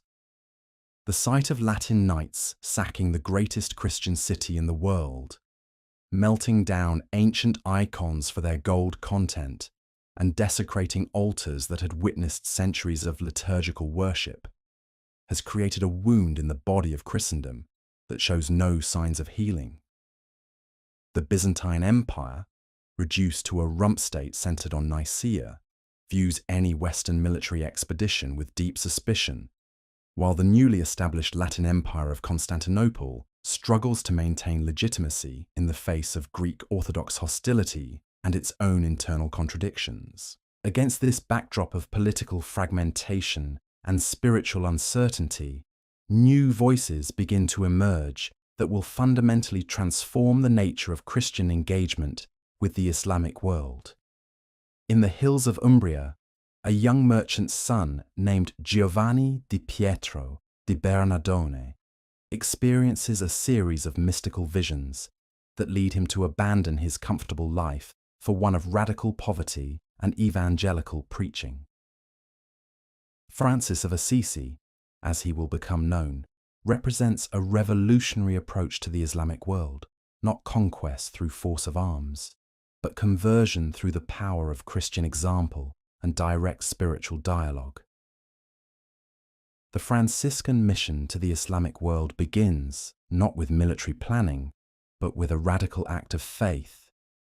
In 1219, as the Fifth Crusade besieges Damietta in the Nile Delta, Francis himself crosses the battle lines under a flag of truce and requests an audience with Al-Kamil, the Ayyubid Sultan of Egypt.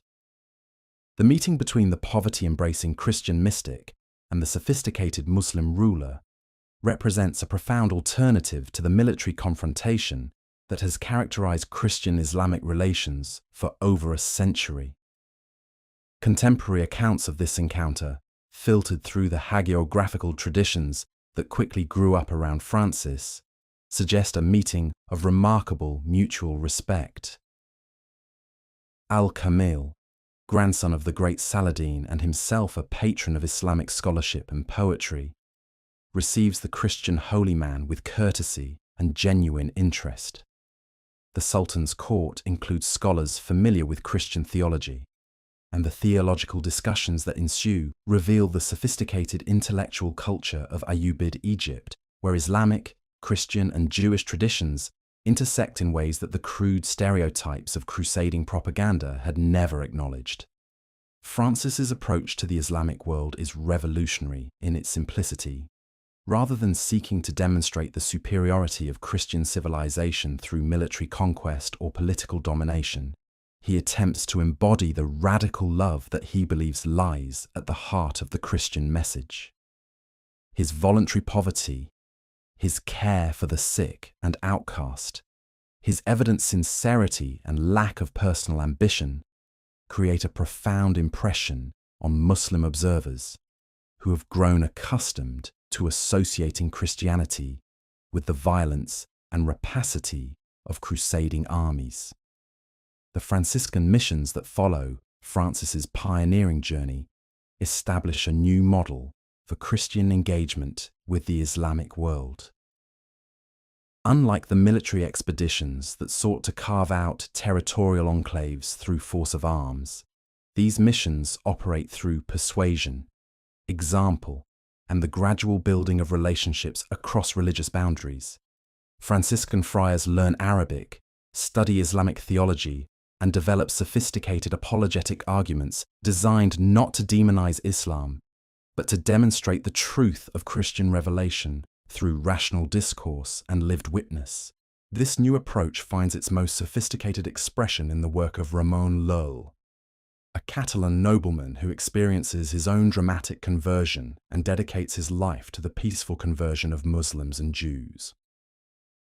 Llull's Art of Finding Truth represents an ambitious attempt to develop a logical system capable of demonstrating Christian truth in ways that would be compelling to adherents of other monotheistic traditions. His repeated journeys to North Africa, his mastery of Arabic language and Islamic philosophy, and his eventual martyrdom in Bougie in 1315 establish him as the prototype of a new kind of Christian missionary, one who seeks to understand rather than merely to conquer. Yet even as these new approaches to Christian-Islamic dialogue develop, the traditional military framework of the crusading movement continues to evolve in response to changing political circumstances. The Fifth Crusade, launched in 1217, represents an attempt to learn from the strategic mistakes of previous expeditions.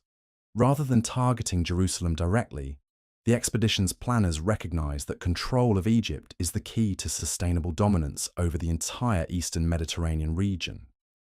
Egypt's agricultural wealth provides the economic foundation for Ayyubid power, while its position astride the trade routes between the Indian Ocean and the Mediterranean makes it the natural center of any successful Islamic coalition. The siege of Damietta becomes a test case for new approaches to crusading warfare. The city's position on the Nile Delta requires the development of naval capabilities that previous expeditions have lacked. Venetian and Genoese fleets provide not only transportation, but also specialized siege equipment designed specifically for amphibious operations. The famous chain tower that guards Damietta's harbor becomes the focus of a complex engineering challenge that results in the construction of floating siege engines and the development of new techniques for conducting warfare in riverine environments. The successful capture of Damietta in November 1219 represents a significant military achievement, but it also reveals the continuing political divisions that plague crusading expeditions.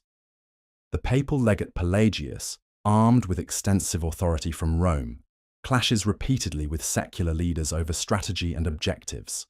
King John of Brienne, nominal ruler of Jerusalem, advocates for a cautious approach that would consolidate Christian control over the Nile Delta before attempting further advances.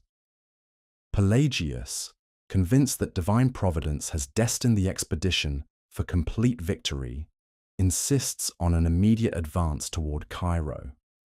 The advance up the Nile in July 1221 becomes a disaster that rivals the worst defeats in crusading history. Al-Kamil's strategic flooding of the Nile Delta traps the Christian army in a landscape transformed into an impassable marsh. The technological superiority that enabled the capture of Damietta becomes irrelevant in an environment where heavy cavalry cannot operate and supply lines cannot be maintained. The expedition's surrender and withdrawal represent not merely a military defeat, but a fundamental challenge to the theological assumptions that have sustained the crusading movement. The failure of the Fifth Crusade catalyzes a remarkable diplomatic revolution that will reshape the entire context of Christian engagement with the Islamic world. Frederick II, Holy Roman Emperor and King of Sicily, inherits not only the crusading vow of his predecessor, but also a unique perspective on Christian-Islamic relations shaped by his rule over Sicily's multi-religious population. Frederick's court in Palermo includes Muslim scholars, Jewish physicians, and Christian theologians who collaborate in an atmosphere of intellectual exchange that would be impossible in most European centres. Frederick's approach to the Crusade reflects this cosmopolitan background. Rather than viewing the expedition as a religious war between incompatible civilizations, he treats it as a complex diplomatic challenge that can be resolved through negotiation among sophisticated political actors who happen to adhere to different religious traditions. His correspondence with Al-Kamil reveals two rulers who share similar interests in philosophy, mathematics, and political theory, and who view their religious differences as obstacles to be overcome rather than fundamental barriers to cooperation. The negotiations that culminate in the Treaty of Jaffa in February 1229 represent perhaps the most sophisticated diplomatic achievement in the entire history of the Crusades. The agreement grants Christians control over Jerusalem, Bethlehem, and Nazareth, along with a corridor connecting these holy sites to the coast at Acre. Muslims retain control over the Temple Mount, with its sacred dome of the Rock and Al-Aqsa Mosque, while Christians regain access to the Church of the Holy Sepulchre and other sites associated with the life of Jesus. The treaty's innovative approach to religious coexistence establishes principles that prefigure modern concepts of religious freedom and minority rights. Christians and Muslims are guaranteed the right to worship freely in areas controlled by the other faith, while merchants and pilgrims from both communities receive protection and trading privileges throughout the region.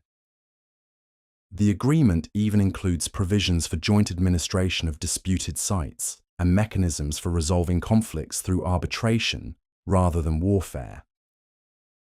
Frederick's bloodless recovery of Jerusalem through diplomacy rather than conquest represents a fundamental challenge to the military culture that has dominated the crusading movement for over a century.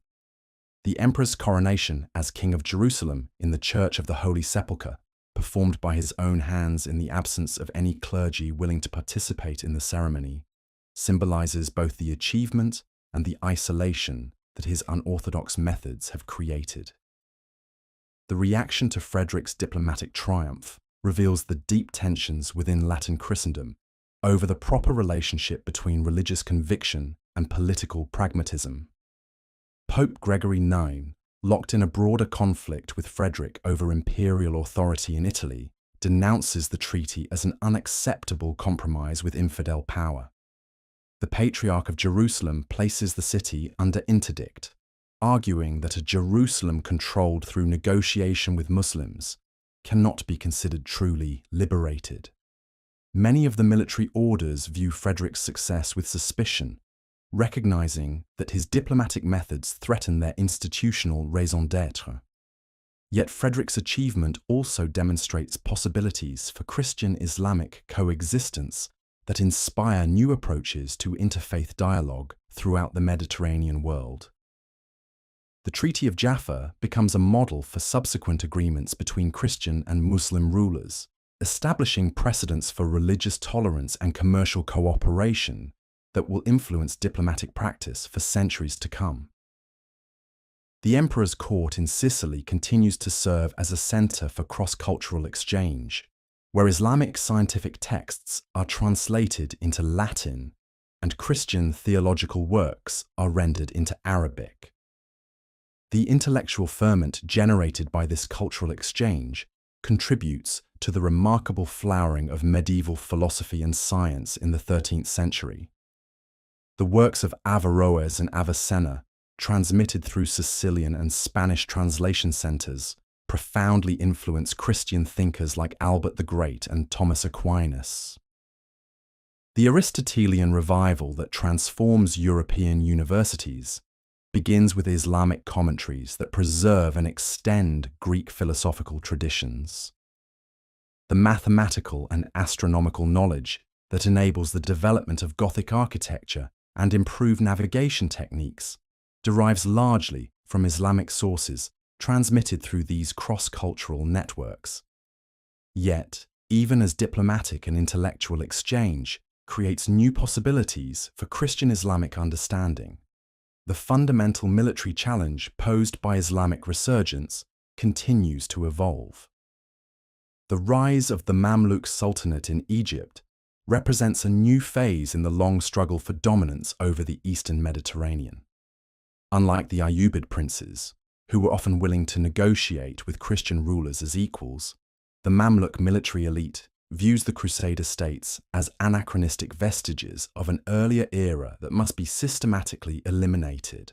The Mamluk military system represents a revolutionary approach to warfare that combines the traditional strengths of Islamic cavalry with new technologies and organizational methods borrowed from their conflicts with the Mongols. The Mamluk warrior, trained from childhood in specialized military academies, represents a new type of professional soldier whose skills surpass those of both the feudal levies and the military orders that form the backbone of Christian resistance. The Mamluk composite bow, capable of penetrating the heaviest European armor at ranges that Western crossbows cannot match, gives Islamic forces a decisive technological advantage in siege warfare.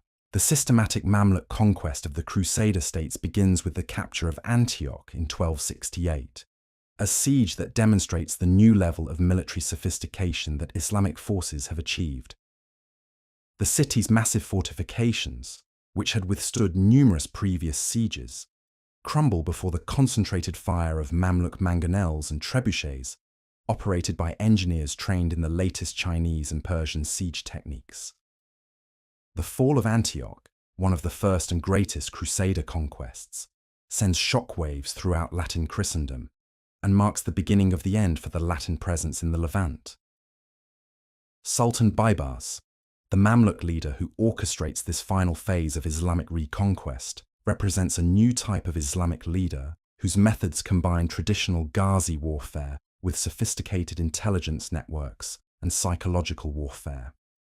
Baybars's use of carrier pigeons to coordinate military operations across vast distances gives his forces unprecedented strategic mobility, while his network of spies and informants within the Crusader states provides detailed intelligence about Christian military preparations and political divisions. The systematic nature of Mamluk conquest reflects a strategic vision that seeks not merely to defeat Christian armies in battle, but to eliminate the entire infrastructure that has sustained the Latin presence in the East. Captured fortifications are not merely garrisoned, but systematically demolished to prevent future Christian attempts at reconquest. Christian populations are not simply subjugated, but often deported or eliminated entirely to prevent the emergence of fifth columns that might assist future crusading expeditions. The Mamluk approach to conquest represents total war in a sense that earlier Islamic leaders had rarely contemplated. The Siege of Acre in 1291 becomes the final act in this drama of systematic elimination. The city's massive fortifications, strengthened and expanded over 2 centuries of continuous conflict, represent the pinnacle of medieval military engineering. The harbour installations that have made Acre the commercial heart of the Crusader states rival those of Venice and Constantinople in their sophistication. The city's cosmopolitan population includes not only Latin Christians, but also Eastern Orthodox believers, Armenians, Syrians, and even Muslim merchants who have prospered under the relatively tolerant administration of the Kingdom of Jerusalem. The Mamluk siege of Acre employs every technique of medieval warfare developed over 2 centuries of Christian Islamic conflict. Massive siege engines hurl stone projectiles weighing over 300 pounds against the city's walls, while miners tunnel beneath the fortifications to undermine their foundations. The city's harbour is blockaded by a Mamluk fleet that prevents any possibility of relief or evacuation by sea. For the first time in the history of the Crusades, Islamic forces possess clear superiority in both technology and resources, making the outcome of the siege a foregone conclusion. The fall of Acre on May 18, 1291, marks not merely the end of a particular military campaign, but the conclusion of nearly 2 centuries of Latin political presence in the Levant. The systematic destruction of the city's fortifications and the elimination of its Christian population ensure that no future expedition will find any infrastructure on which to build a renewed Crusader presence. The Mamluk policy of creating what modern strategists would call a defensive desert along the Palestinian coast reflects a sophisticated understanding of the strategic requirements for preventing future Christian conquest attempts. The news of Acre's fall reaches Europe at a time when the political and social foundations of the crusading movement have already been fundamentally transformed. The rise of centralized monarchies in France and England has shifted the balance of power away from the feudal nobility who provided the military backbone of earlier expeditions. The development of professional armies equipped with new weapons like the crossbow and the longbow has made the heavy cavalry charge, the traditional tactical foundation of crusading warfare, increasingly obsolete. More fundamentally, the intellectual and spiritual climate of late 13th century Europe has evolved in ways that make the simple certainties of earlier crusading propaganda difficult to sustain. The translation of Islamic philosophical and scientific works has created a more sophisticated understanding of Islamic civilization among European intellectuals. The growth of universities and the development of scholastic theology have produced new approaches to Christian-Islamic dialogue that emphasize rational argument over military conquest. The response to Acre's fall reveals these deeper transformations in European consciousness. While traditional calls for new expeditions continue to emanate from the papal court, they generate little of the popular enthusiasm that had characterized earlier crusading preaching. The French monarchy, now the dominant power in Western Europe, shows more interest in consolidating its control over southern France and expanding into the Low Countries than in expensive eastern Mediterranean adventures. The English are absorbed in their ongoing conflicts with Scotland and Wales, while the German princes remain divided among themselves and focused on local concerns. Perhaps most significantly, new forms of Christian spirituality have emerged that offer alternatives to the military ideology that had sustained the crusading movement. The mendicant orders, particularly the Franciscans and Dominicans, emphasize poverty, preaching, and peaceful conversion over armed conquest. The mystical traditions associated with figures like Meister Eckhart and the Rhineland mystics stress inner spiritual transformation rather than external military achievement. The growing influence of female religious figures like Mechthild of Magdeburg and Marguerite Porete suggests new approaches to religious experience that transcend the masculine military culture of traditional crusading spirituality.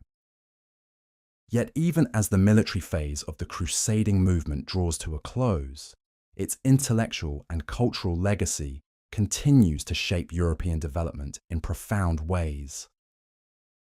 The maritime technologies developed for crusading expeditions contribute to the expansion of European trade networks that will eventually span the globe. The organizational methods pioneered by the military orders influence the development of banking, agriculture, and urban administration throughout Europe. The legal concepts developed for governing multi-religious societies in the Crusader states provide precedents for addressing religious diversity in European kingdoms. Most importantly, the encounter with Islamic civilization has fundamentally expanded European intellectual horizons in ways that will prove decisive for future cultural development. The Aristotelian philosophy transmitted through Islamic sources becomes the foundation for scholastic theology and the university system. Islamic mathematical and astronomical knowledge enables the navigation techniques that will make possible the age of exploration. Islamic medical knowledge, preserved and extended in centers like Cordoba and Baghdad, revolutionizes European medical practice and contributes to the demographic expansion that characterizes the High Middle Ages. The artistic and architectural legacy of the Crusades proves equally transformative. The pointed arch, the ribbed vault, and other structural innovations developed in Islamic architecture influence the emergence of the Gothic style that will transform European cathedral building. The decorative techniques and geometric patterns encountered in Islamic art contribute to the development of new aesthetic approaches in European manuscript illumination and metalwork. Even the literary traditions of medieval Europe show profound Islamic influence. From the courtly romance cycles that incorporate Oriental themes to the philosophical allegories that reflect Islamic narrative techniques. As the 14th century dawns, the word crusade itself begins to acquire new meanings that extend far beyond its original military context. Papal efforts to organize expeditions for the recovery of the Holy Land continue throughout the century, but they increasingly serve as diplomatic and financial instruments rather than serious military enterprises. The crusading ideal becomes attached to other conflicts, the Reconquista in Iberia, the wars against pagans in the Baltic, the struggle against Ottoman expansion in the Balkans, that have their own distinct characteristics and motivations. The transformation of crusading from a specific historical movement into a more general cultural metaphor reflects the profound changes that 2 centuries of Eastern Mediterranean warfare have wrought in European consciousness. The simple binary opposition between Christian and Muslim, believer and infidel, that had sustained the original crusading ideology has given way to a more complex understanding of religious and cultural difference. The encounter with Islamic civilization has revealed both the possibilities and the limitations of religious warfare as an instrument of cultural transformation. In the monasteries and universities of 14th century Europe, scholars begin the long process of interpreting and reinterpreting the crusading experience for new generations, who will face very different challenges. The historical chronicles that preserve the memory of these expeditions become sources not only for understanding the past, but for imagining alternative futures.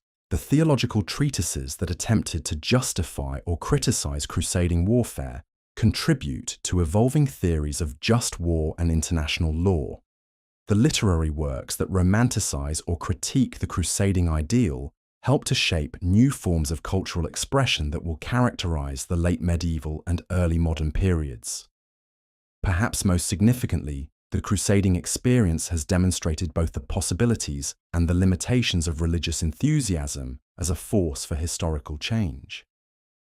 The extraordinary achievements of the First Crusade, the sophisticated political arrangements of the Crusader states, and the remarkable cultural exchange that characterized 2 centuries of Christian-Islamic encounter all testify to the creative potential that can be unleashed when religious conviction is channeled through effective institutional structures.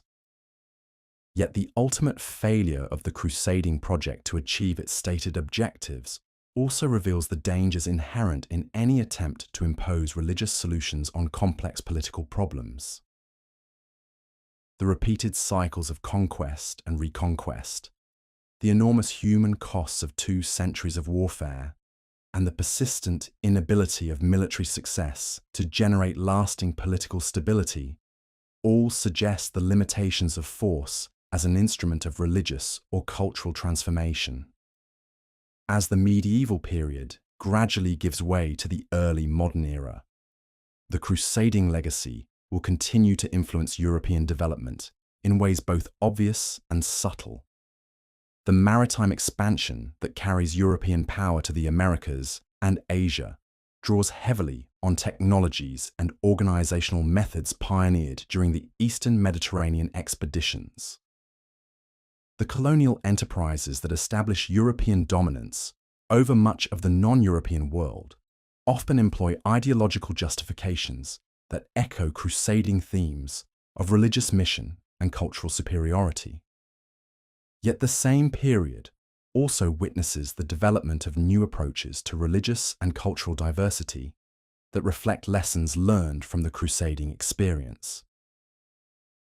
The concept of religious tolerance, the principles of international law, and the ideals of cultural exchange that will characterize the Enlightenment all have roots in the complex interactions between Christian and Islamic civilizations during the medieval period. The story of the Crusades thus represents more than simply a chapter in medieval military history.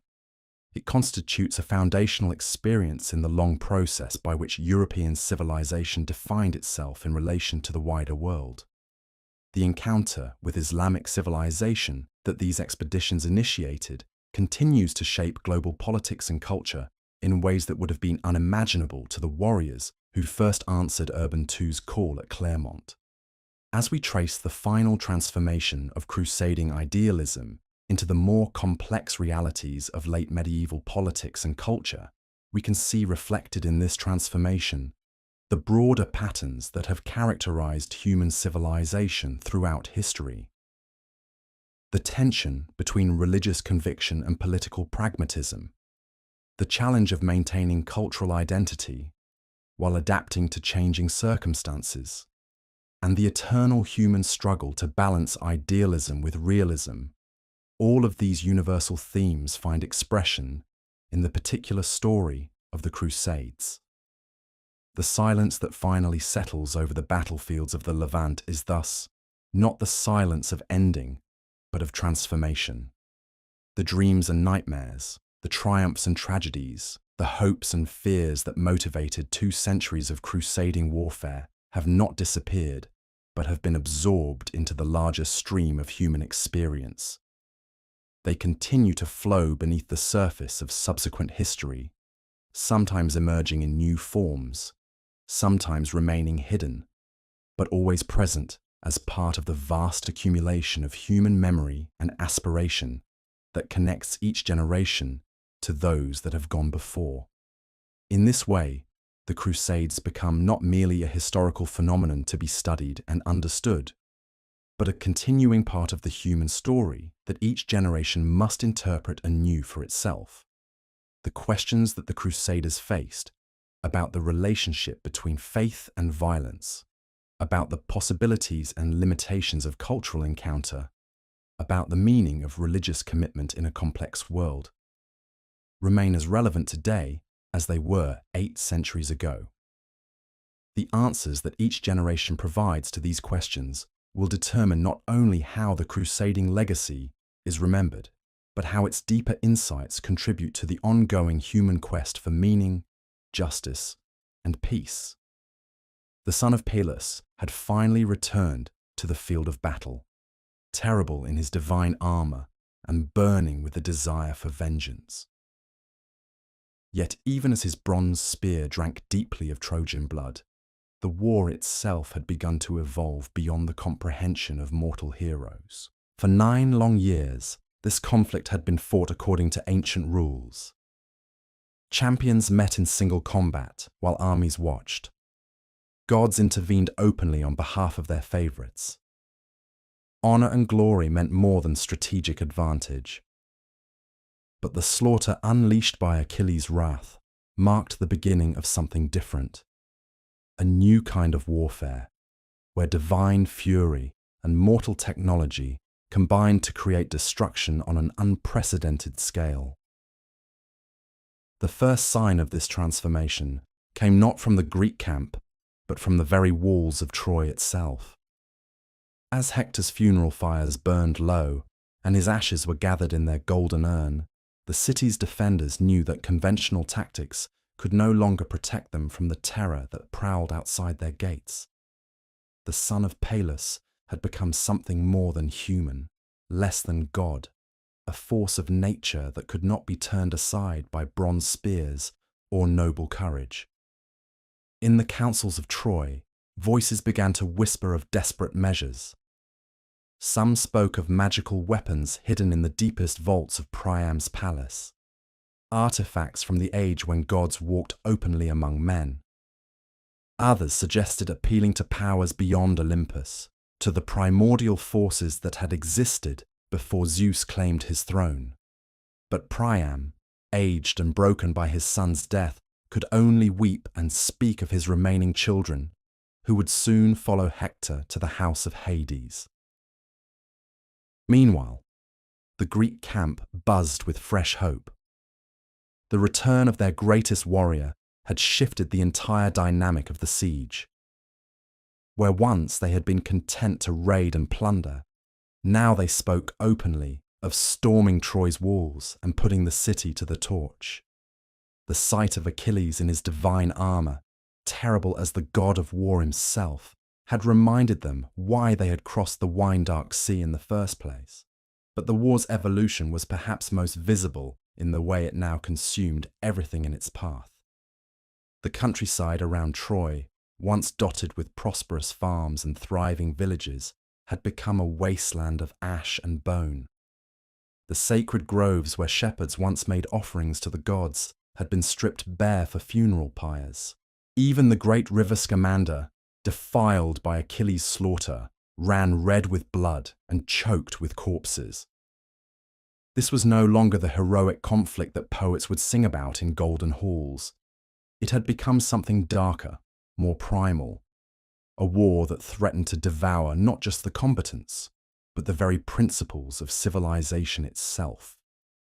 The careful balance between divine intervention and mortal agency that had governed conflicts since the Age of Heroes was cracking under the weight of accumulated hatred and divine wrath. The gods themselves seemed to sense this change. On Olympus, the easy confidence that had marked their earlier interventions gave way to something approaching concern. Zeus, who had once been content to watch mortals play out their eternal dramas of love and hate, now found himself weighing consequences that might extend far beyond the walls of Troy. The war that had begun with a golden apple and a judgment clouded by desire was threatening to become something that could reshape the relationship between heaven and earth forever. In the Trojan palace, Queen Hecuba worked her loom with trembling fingers, weaving patterns that seemed to shift and change before her eyes.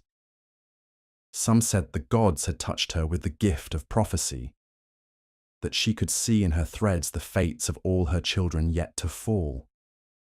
Others whispered that grief had simply driven her mad, that she wove shrouds for sons still living, because she could no longer distinguish between past and future in her sorrow.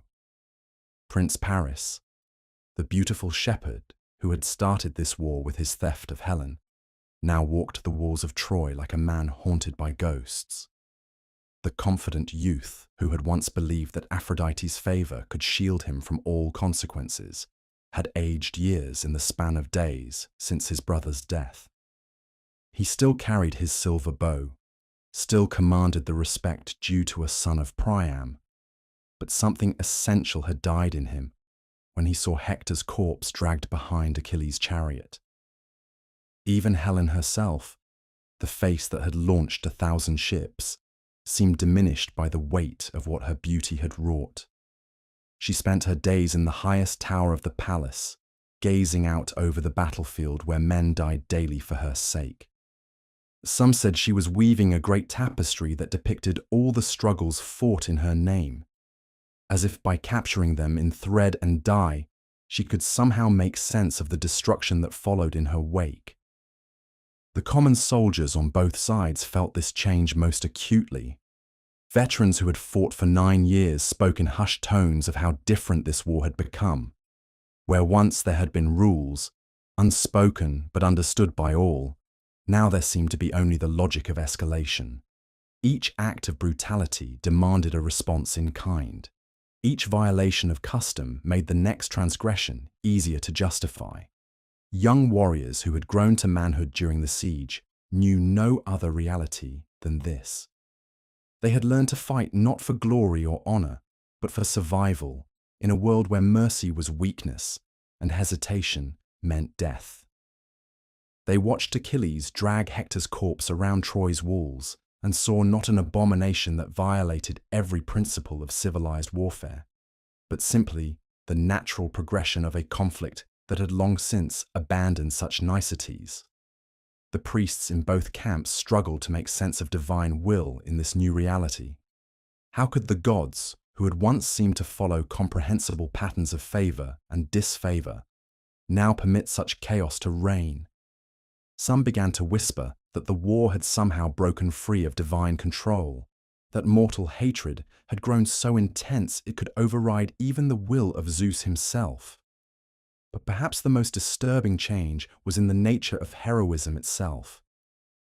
The old ideal of the noble warrior, who fought with honor and treated his enemies with respect, seemed increasingly obsolete. Achilles, the greatest hero of his age, had become something that would have been unrecognizable to earlier generations. A figure of pure vengeance, beautiful and terrible, who acknowledged no law save his own grief. This transformation was most visible in how he treated not just his enemies, but his own comrades. Where once he had been content to sulk in his tent when his honor was slighted, now he seemed to burn with a fire that consumed everything around him. His fellow Greeks found themselves both awed and terrified by their greatest champion, never knowing whether his divine wrath might turn against them if they somehow displeased him. The weapons themselves seemed to be evolving as well. The simple bronze spears and swords that had equipped warriors since the Age of Heroes now shared the battlefield with more exotic implements of war. Arrows tipped with poisons that could kill with a scratch. Chariots fitted with scythed wheels that could mow down infantry like wheat. Siege engines capable of hurling massive stones over the highest walls. Some whispered that the gods themselves were providing these innovations, as if the immortals had grown bored with the stately pace of traditional warfare and sought to accelerate the conflict toward its inevitable conclusion. Others suggested that mortal ingenuity, sharpened by 9 years of desperate struggle, was simply discovering new ways to kill more efficiently. The very landscape around Troy bore witness to this evolution. What had once been a pastoral region of rolling hills and fertile valleys had been transformed into something resembling the antechamber of Hades itself. The earth was scarred with trenches and ramparts. The air hung thick with the smoke of constant funeral pyres. Even the weather seemed affected, as if the gods themselves were mourning the corruption of what had once been their favorite entertainment. Yet for all these changes, certain eternal truths remained. Men still died far from home, calling out for their mothers in their final moments. Women still wept for husbands and sons who would never return. Children still played at being warriors, not understanding that the real thing had become something far darker than their innocent games could capture. The war that had begun as a matter of honor, a wronged husband seeking justice for his stolen wife, had become something that consumed honor itself. The careful distinctions between right and wrong, between civilization and barbarism, between human and divine, were being ground down like grain between millstones. What would emerge from this process, none could say. As the moon set over the wine-dark sea and dawn approached with its promise of fresh violence, both armies prepared for another day of slaughter. But they were no longer quite the same forces that had faced each other across these blood-soaked plains for 9 long years. They had been changed by the war itself, shaped by forces that none of them fully understood. The conflict that had begun with gods and heroes was evolving into something that would require new words to describe, new stories to contain its meaning. The age of clear distinctions between divine and mortal, between civilization and chaos, between honor and survival, was ending. What was being born in its place would reshape not just the outcome of this particular war, but the very nature of warfare itself. Somewhere in the distance, a nightingale sang its ancient song of sorrow, its voice a fragile thread of beauty in a world increasingly defined by its absence.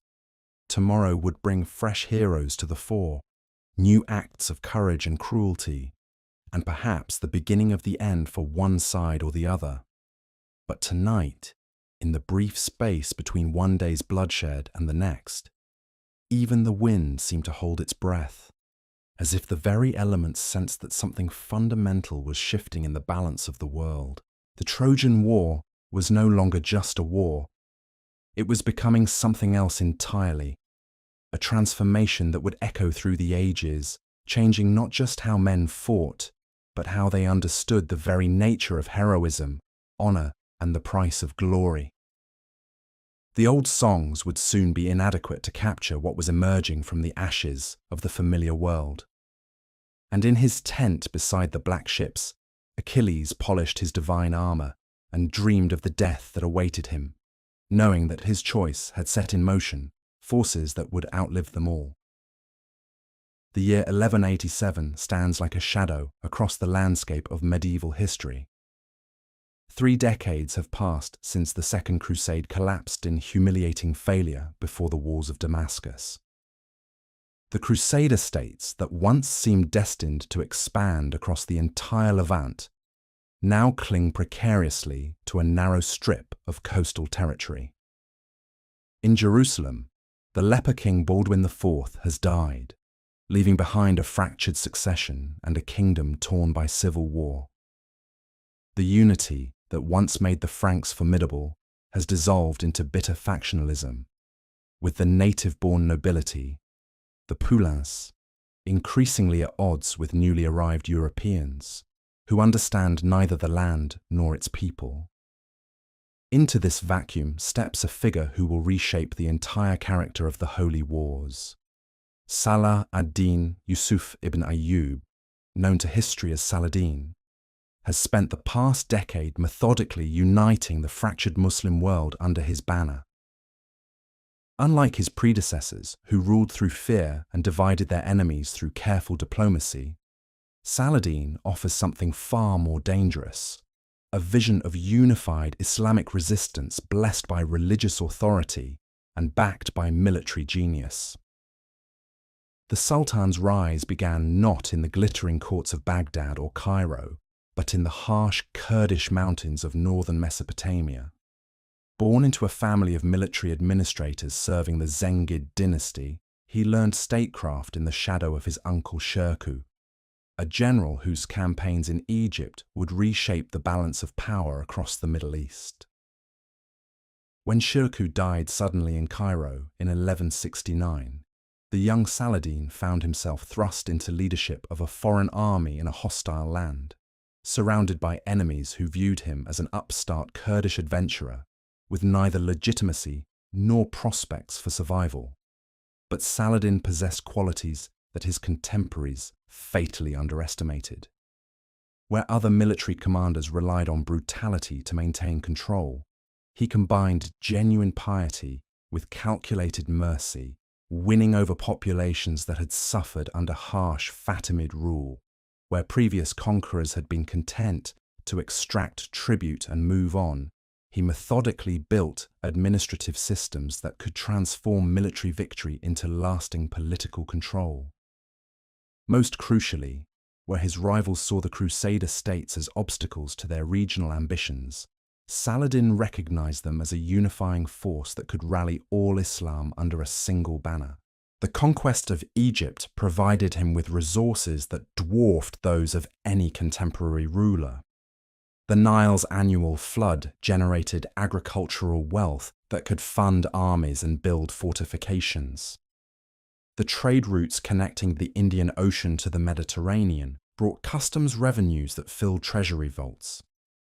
The religious prestige of Cairo, with its great mosque University of Al-Azhar, offered a platform for presenting himself not merely as another warlord, but as the champion of orthodox Sunni Islam against both Shia heretics and Christian invaders.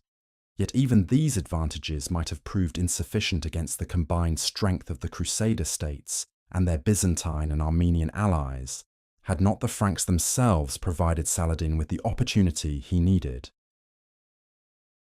The death of Baldwin IV in 1185 triggered a succession crisis that revealed just how fragile the Latin kingdom had become.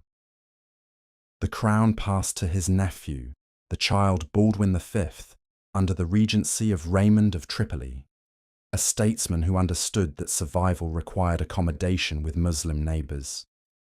But when the boy king died after barely a year, the throne was seized by Guy of Lusignan, whose wife Sibylla gave him a claim through marriage, but whose character inspired neither respect nor confidence.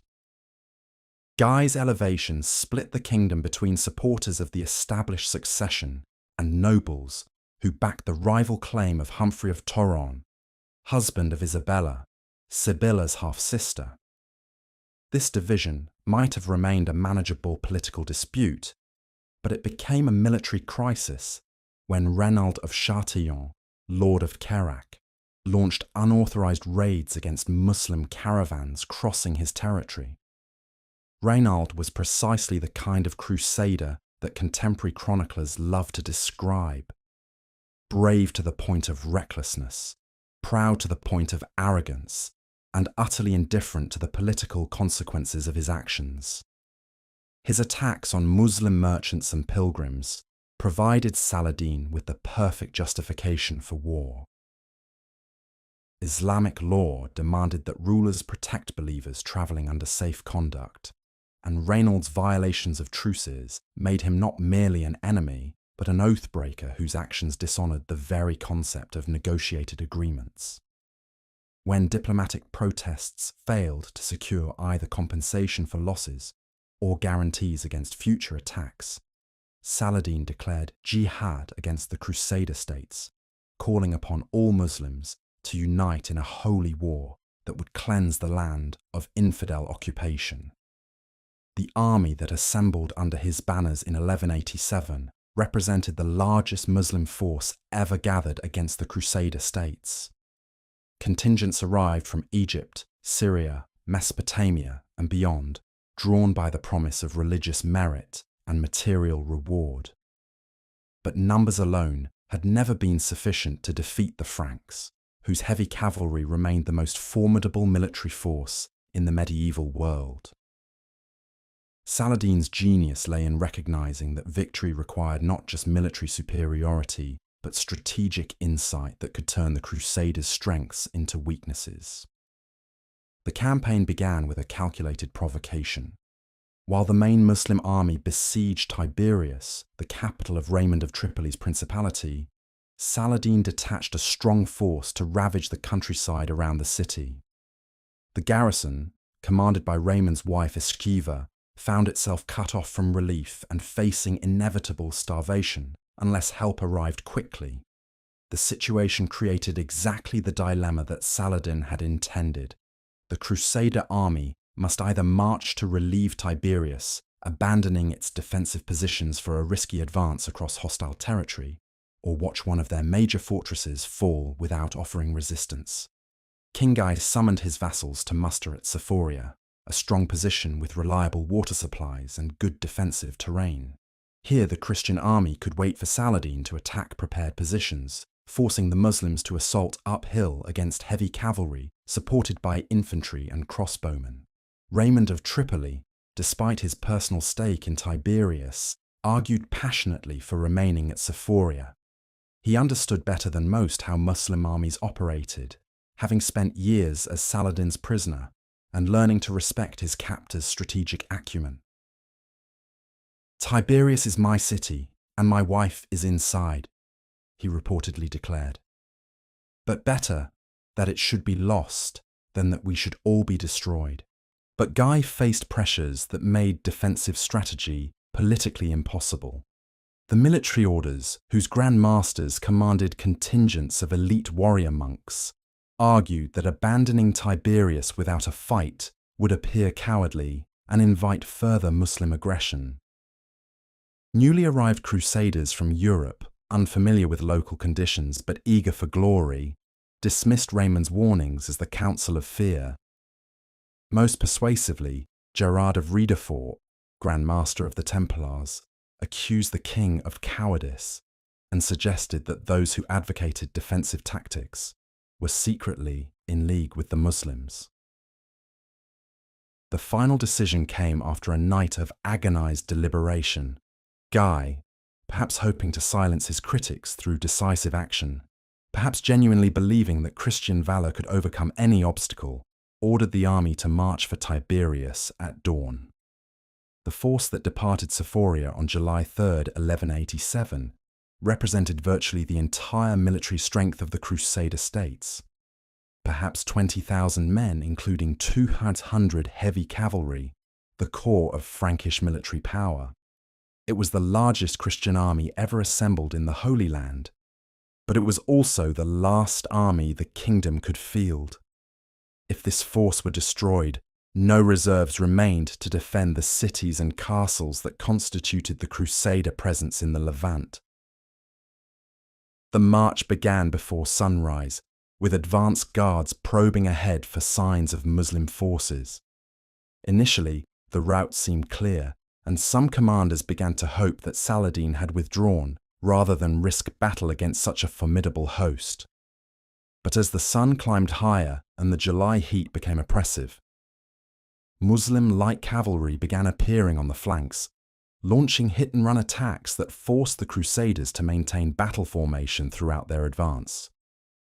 The constant harassment slowed progress to a crawl, while the weight of armor and weapons became increasingly burdensome under the merciless Middle Eastern sun. By midday, it had become clear that the army would not reach Tiberias before nightfall. Worse, the route passed through increasingly arid terrain, where water sources were few and easily controlled by enemy forces. The springs at Turan, which should have provided relief for men and horses, had been poisoned or blocked by Muslim engineers. As afternoon wore on, thirst began to take a greater toll than enemy arrows. Horses stumbled and collapsed, forcing knights to continue on foot. Infantry units began to lose cohesion as individual soldiers broke ranks to search for water. The decision to halt for the night near the village of Hattin sealed the army's fate. The position offered no water and little defensive advantage, but continuing the march in darkness would have invited complete disaster. As the Christians made camp on the barren plateau, Saladin's forces surrounded them completely, cutting off any possibility of retreat to Sephoria or advance to Tiberias. Throughout the night, Muslim engineers hauled up bundles of dry grass and thorn bushes, creating barriers that would channel any Christian breakout attempt into predetermined killing zones. Dawn on July 4th revealed the full extent of the trap. The Crusader army found itself surrounded by overwhelming enemy forces positioned on higher ground.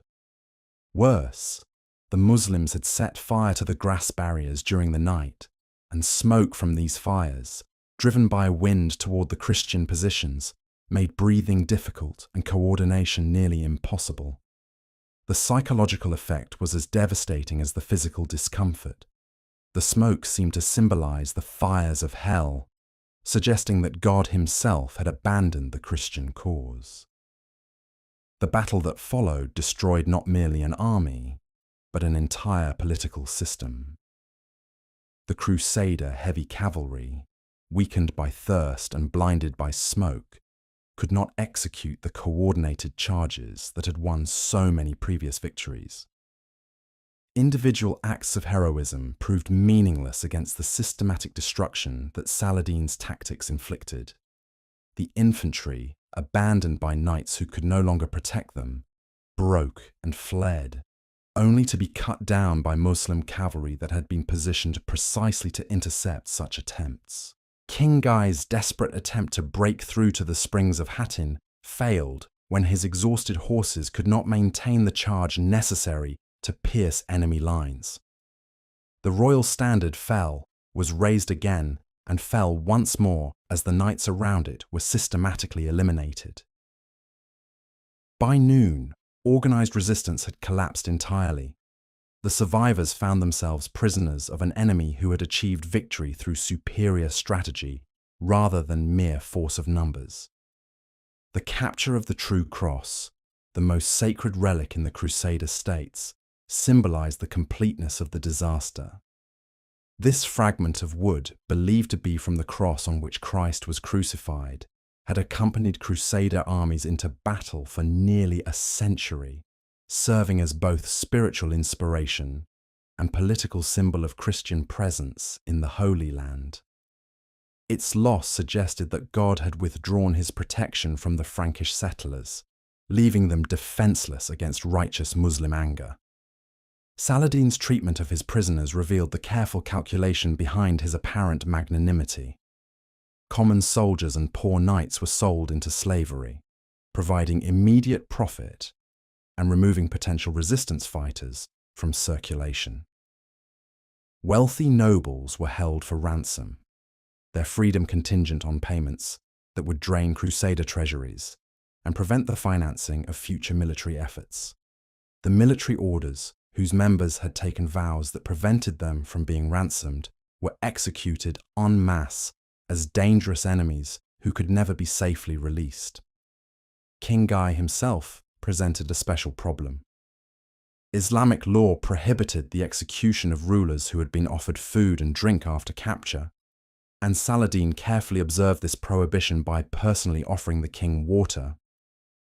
But Guy's continued existence as a legitimate Christian ruler could provide a rallying point for future resistance. So Saladin kept him in honorable captivity while methodically destroying the kingdom he claimed to rule. The systematic reduction of Crusader fortifications began immediately after Hattenot cities and castles that had seemed impregnable when defended by adequate garrisons found themselves untenable when no relief forces existed to break sieges. Acre, the kingdom's principal port, surrendered after a brief siege when its defenders realized that no help would come. Jaffa, Beirut, Sidon, and dozens of smaller strongholds followed suit as Saladin's forces swept through territories that had been Christian for nearly a century. The psychological impact of these surrenders proved as important as their strategic value. Muslim populations that had lived under Crusader rule for generations rose in support of Saladin's forces, providing intelligence about Christian defenses and ensuring that isolated garrisons faced hostile populations as well as besieging armies. Christian populations, particularly the indigenous communities that had predated the Crusades, found themselves caught between conflicting loyalties, but generally chose accommodation with the likely victor over futile resistance. Jerusalem itself, the symbolic heart of the Crusader enterprise, presented Saladin with his greatest opportunity for demonstrating the righteousness of his cause. The city that had been taken by the First Crusade through a massacre that shocked even medieval sensibilities would now be reclaimed through the mercy and justice that Islamic law demanded.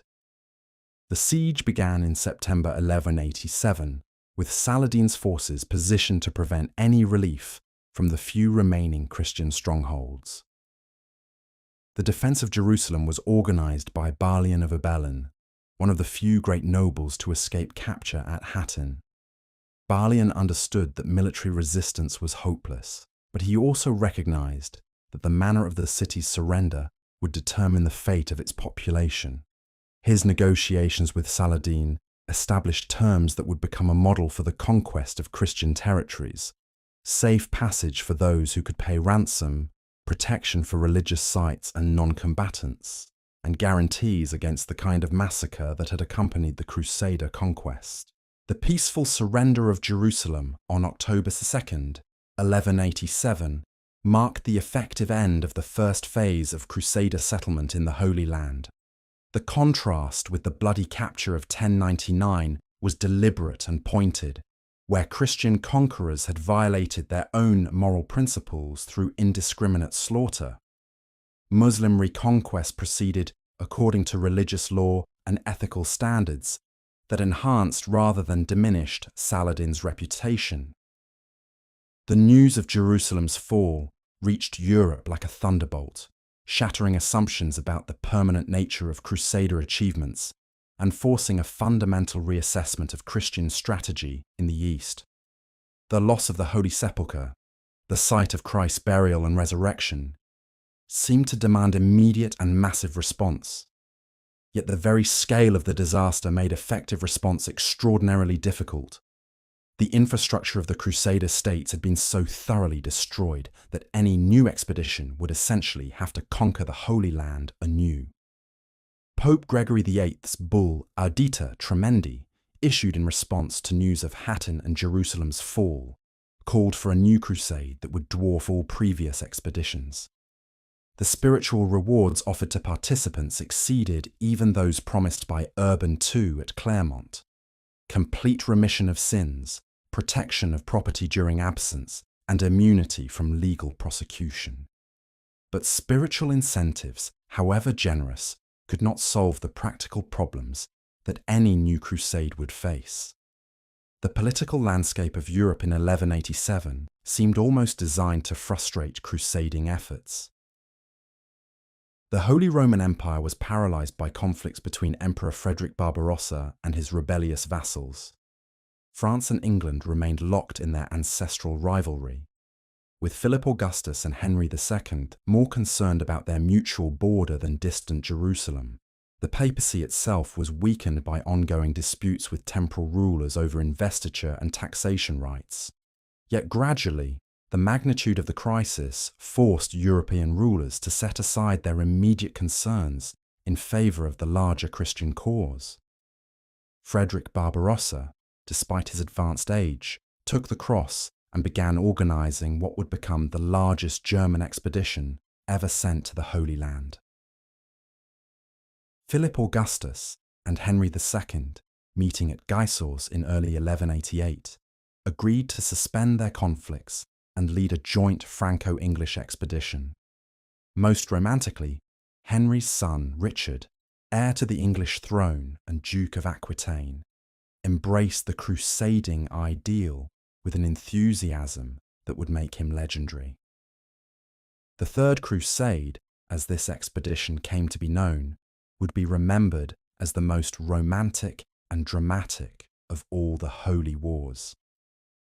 The personalities involved seemed drawn from the pages of epic literature. Richard the Lionheart, whose military genius and personal charisma made him the embodiment of knightly virtue. Philip Augustus, whose political cunning and administrative skill represented the new royal professionalism.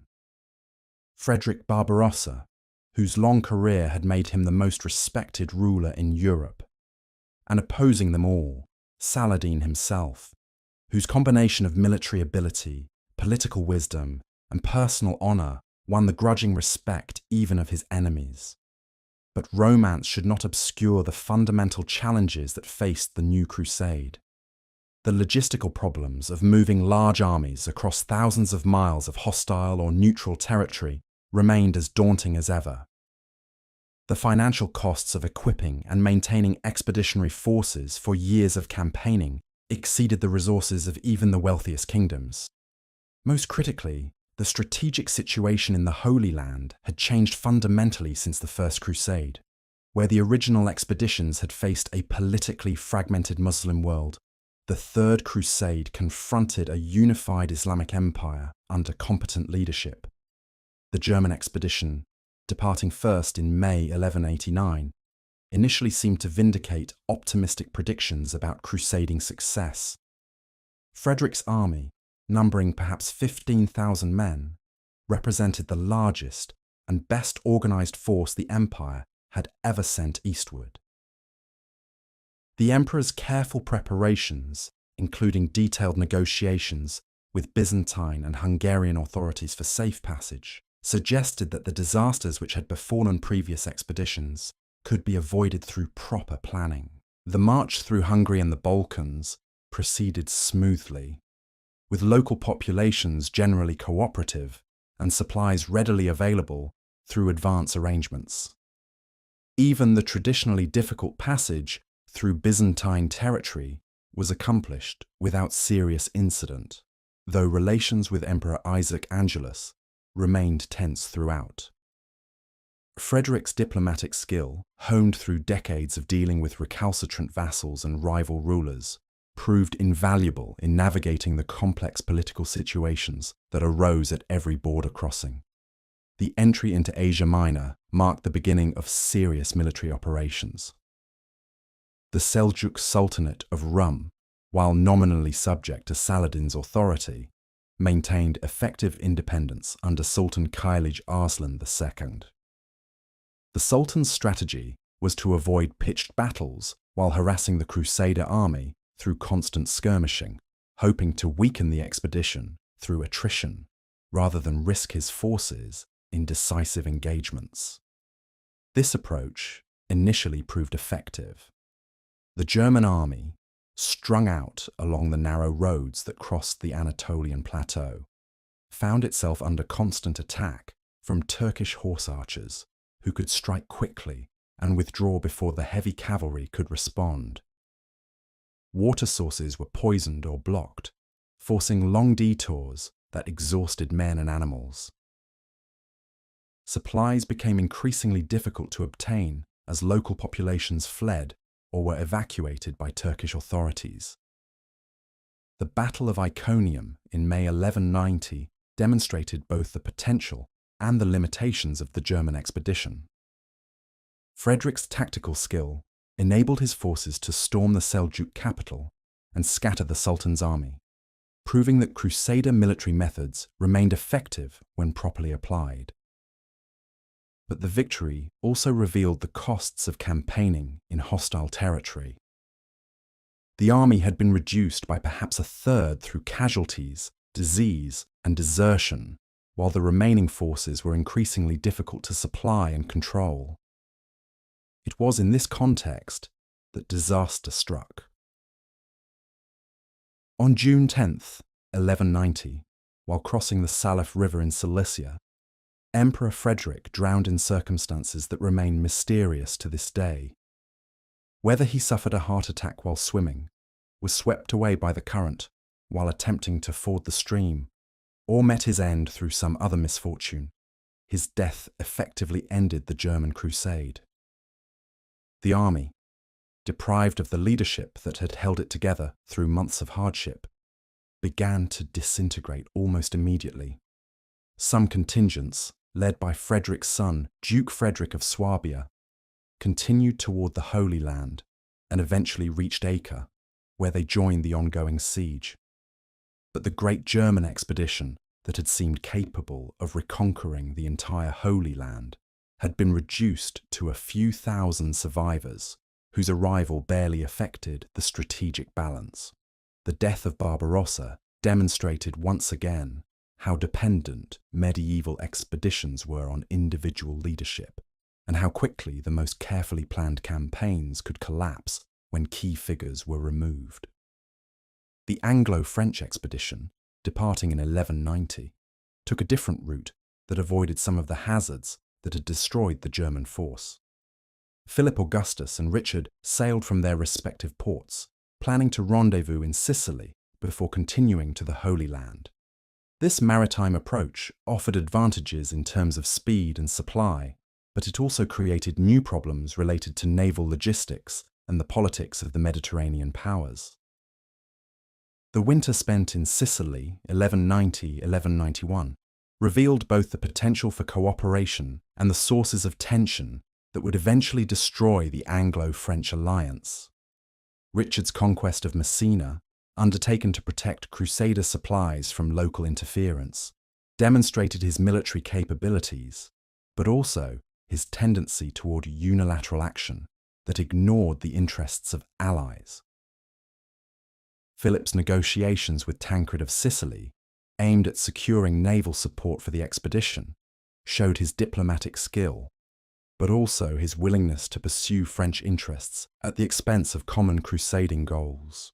The personal relationship between the two kings, complicated by feudal obligations that made Richard technically Philip's vassal for his French territories, grew increasingly strained as the expedition continued. Richard's marriage to Berengaria of Navarre, which took place in Cyprus during the voyage east, was seen by Philip as a deliberate slight to his sister Alice, who had been Richard's betrothed for many years. These personal grievances while seemingly trivial compared to the great cause that had brought them together, would profoundly affect the conduct of military operations in the Holy Land. Richard's conquest of Cyprus in May 1191, accomplished during a brief stop to rescue ships wrecked in a storm, provided the crusade with an invaluable strategic base. The island's position off the Syrian coast made it an ideal staging area for operations against the mainland, while its agricultural resources could supply expeditionary forces for extended periods. More immediately, the wealth seized from the Byzantine governor Isaac Comnenus helped fund the expensive siege operations that awaited the Crusaders at Acre. The siege of Acre, which had been ongoing since August 1189, had become the focal point of Christian efforts to regain the Holy Land. Guy of Lusignan, released from captivity by Saladin in 1188, had established his claim to continued kingship by initiating this siege with the few forces he could muster. The arrival of European reinforcements had gradually transformed what began as a desperate gesture into a serious military operation, but the city's strong fortifications and Saladin's regular attempts to relieve the garrison had prevented any decisive progress. The siege had evolved into a double blockade, with the Crusaders surrounding Acre, while Saladin's forces surrounded the Crusaders. This complex situation created opportunities for neither side to achieve decisive victory through conventional means. The Christians could not take the city by storm, while the Muslims could not raise the siege without fighting through prepared positions that negated their advantages in mobility and archery. The result was a grinding war of attrition that consumed resources and lives while producing no clear strategic advantage for either side. The arrival of Philip Augustus in April 1191, followed by Richard in June, finally provided the siege with the leadership and resources necessary for success. The two kings brought not only fresh troops, but also the latest developments in siege technology, mangonels and trebuchets capable of battering down the strongest walls, engineers skilled in undermining fortifications, and the financial resources to sustain operations until victory was achieved. The final assault on Acre, launched in July 1191, succeeded through a combination of siege engines, mining operations, and direct assault that overwhelmed the defenders' ability to respond. The city's surrender on July 12th marked the first major Christian victory since Hattin and provided the crusade with a secure base for future operations. But the terms of surrender, which promised the lives of the garrison in exchange for the return of the true cross and the release of Christian prisoners, would soon become a source of controversy that revealed the growing divergence between Christian and Muslim concepts of honorable warfare. Saladin's inability to fulfill all the conditions of the surrender agreement, whether due to practical difficulties in locating the true cross or deliberate stalling, led to one of the most controversial episodes of the entire crusade. Richard's execution of nearly 3,000 Muslim prisoners in August 1191, carried out in full view of Saladin's army, shocked contemporary observers and has continued to generate debate among historians. The massacre demonstrated the Lionheart's ruthless pragmatism when military necessity conflicted with chivalric ideals, but it also eliminated any possibility of future negotiations and ensured that the war would continue with increased bitterness on both sides. The departure of Philip Augustus, shortly after Acre's fall, ostensibly due to illness, but actually motivated by growing friction with Richard and concerns about French domestic affairs, left the English king as the dominant Christian leader in the Holy Land. This development suited Richard's temperament and ambitions perfectly. He could now conduct operations according to his own strategic vision, without the need to accommodate allies whose objectives might differ from his own. The march south from Acre toward Jerusalem in August and September 1191 showcased Richard's tactical genius and his understanding of how to adapt traditional crusader methods to the realities of warfare against Saladin's forces. Instead of the headlong charges that had characterized earlier expeditions, the English king developed a system of coordinated movement that protected his forces from the harassment tactics that had destroyed so many previous armies. The army advanced in carefully organized columns with heavy cavalry in the center, protected by infantry formations on the flanks. Crossbowmen provided covering fire against Muslim horse archers, while supply trains were positioned to minimize their vulnerability to raids. Most innovatively, Richard established a system of rotation that allowed tired units to be relieved without disrupting the overall formation, ensuring that his forces remained fresh and combat-ready throughout the long march. Saladin's response to this methodical advance revealed his own tactical sophistication and his deep understanding of Crusader psychology.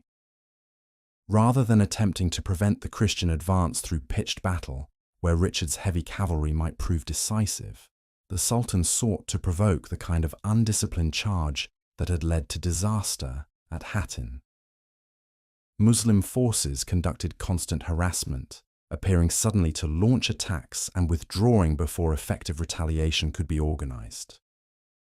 The Battle of Arsuf on September 7, 1191, represented the culmination of this strategic duel between two of the greatest military minds of the medieval period.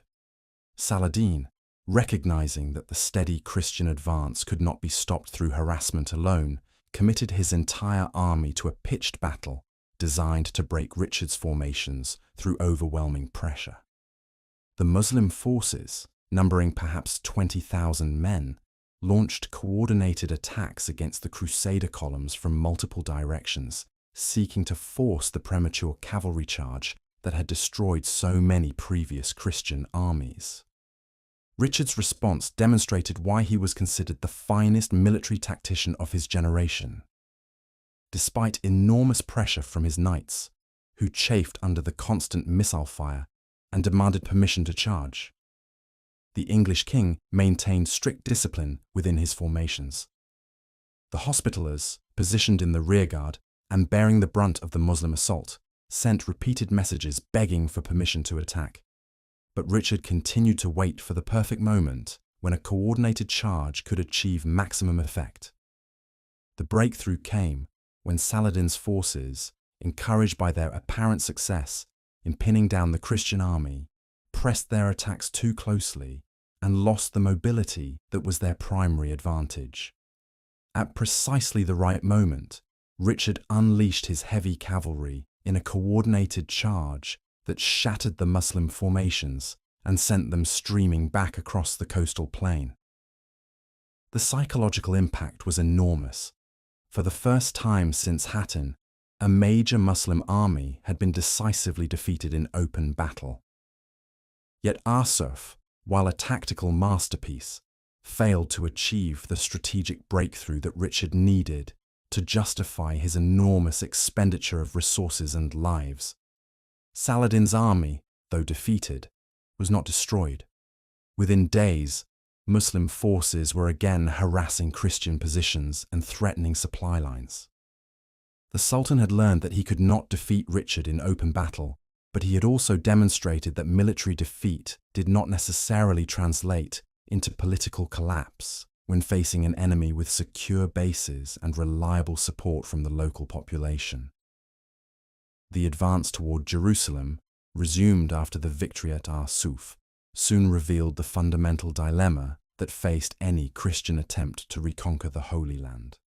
The Crusader army could win battles and capture cities, but holding territory required resources and manpower that exceeded anything the European expeditions could provide.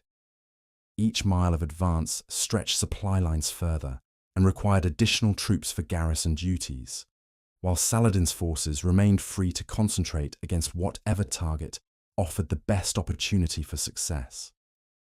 By January 1192, Richard's army had advanced to within 12 miles of Jerusalem, close enough that the towers and walls of the Holy City were visible from the Crusader camps. For many participants, this proximity to their ultimate goal seemed to justify all the hardships and casualties of the previous years. Jerusalem lay before them, apparently defensible only by the same Muslim forces they had already defeated at Arsuf.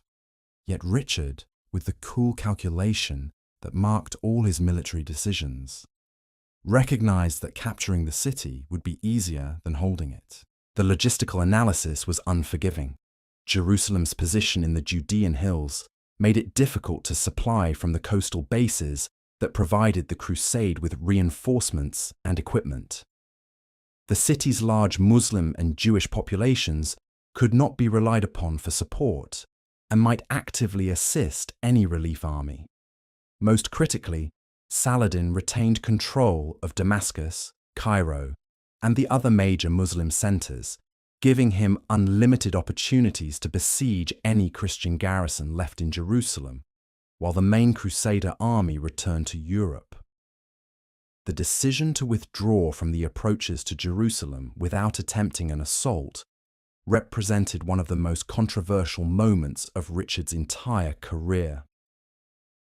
Contemporary chroniclers, writing for audiences that had invested enormous resources in the crusade, struggle to explain how the greatest Christian warrior of the age could abandon the holy city when it seemed within his grasp.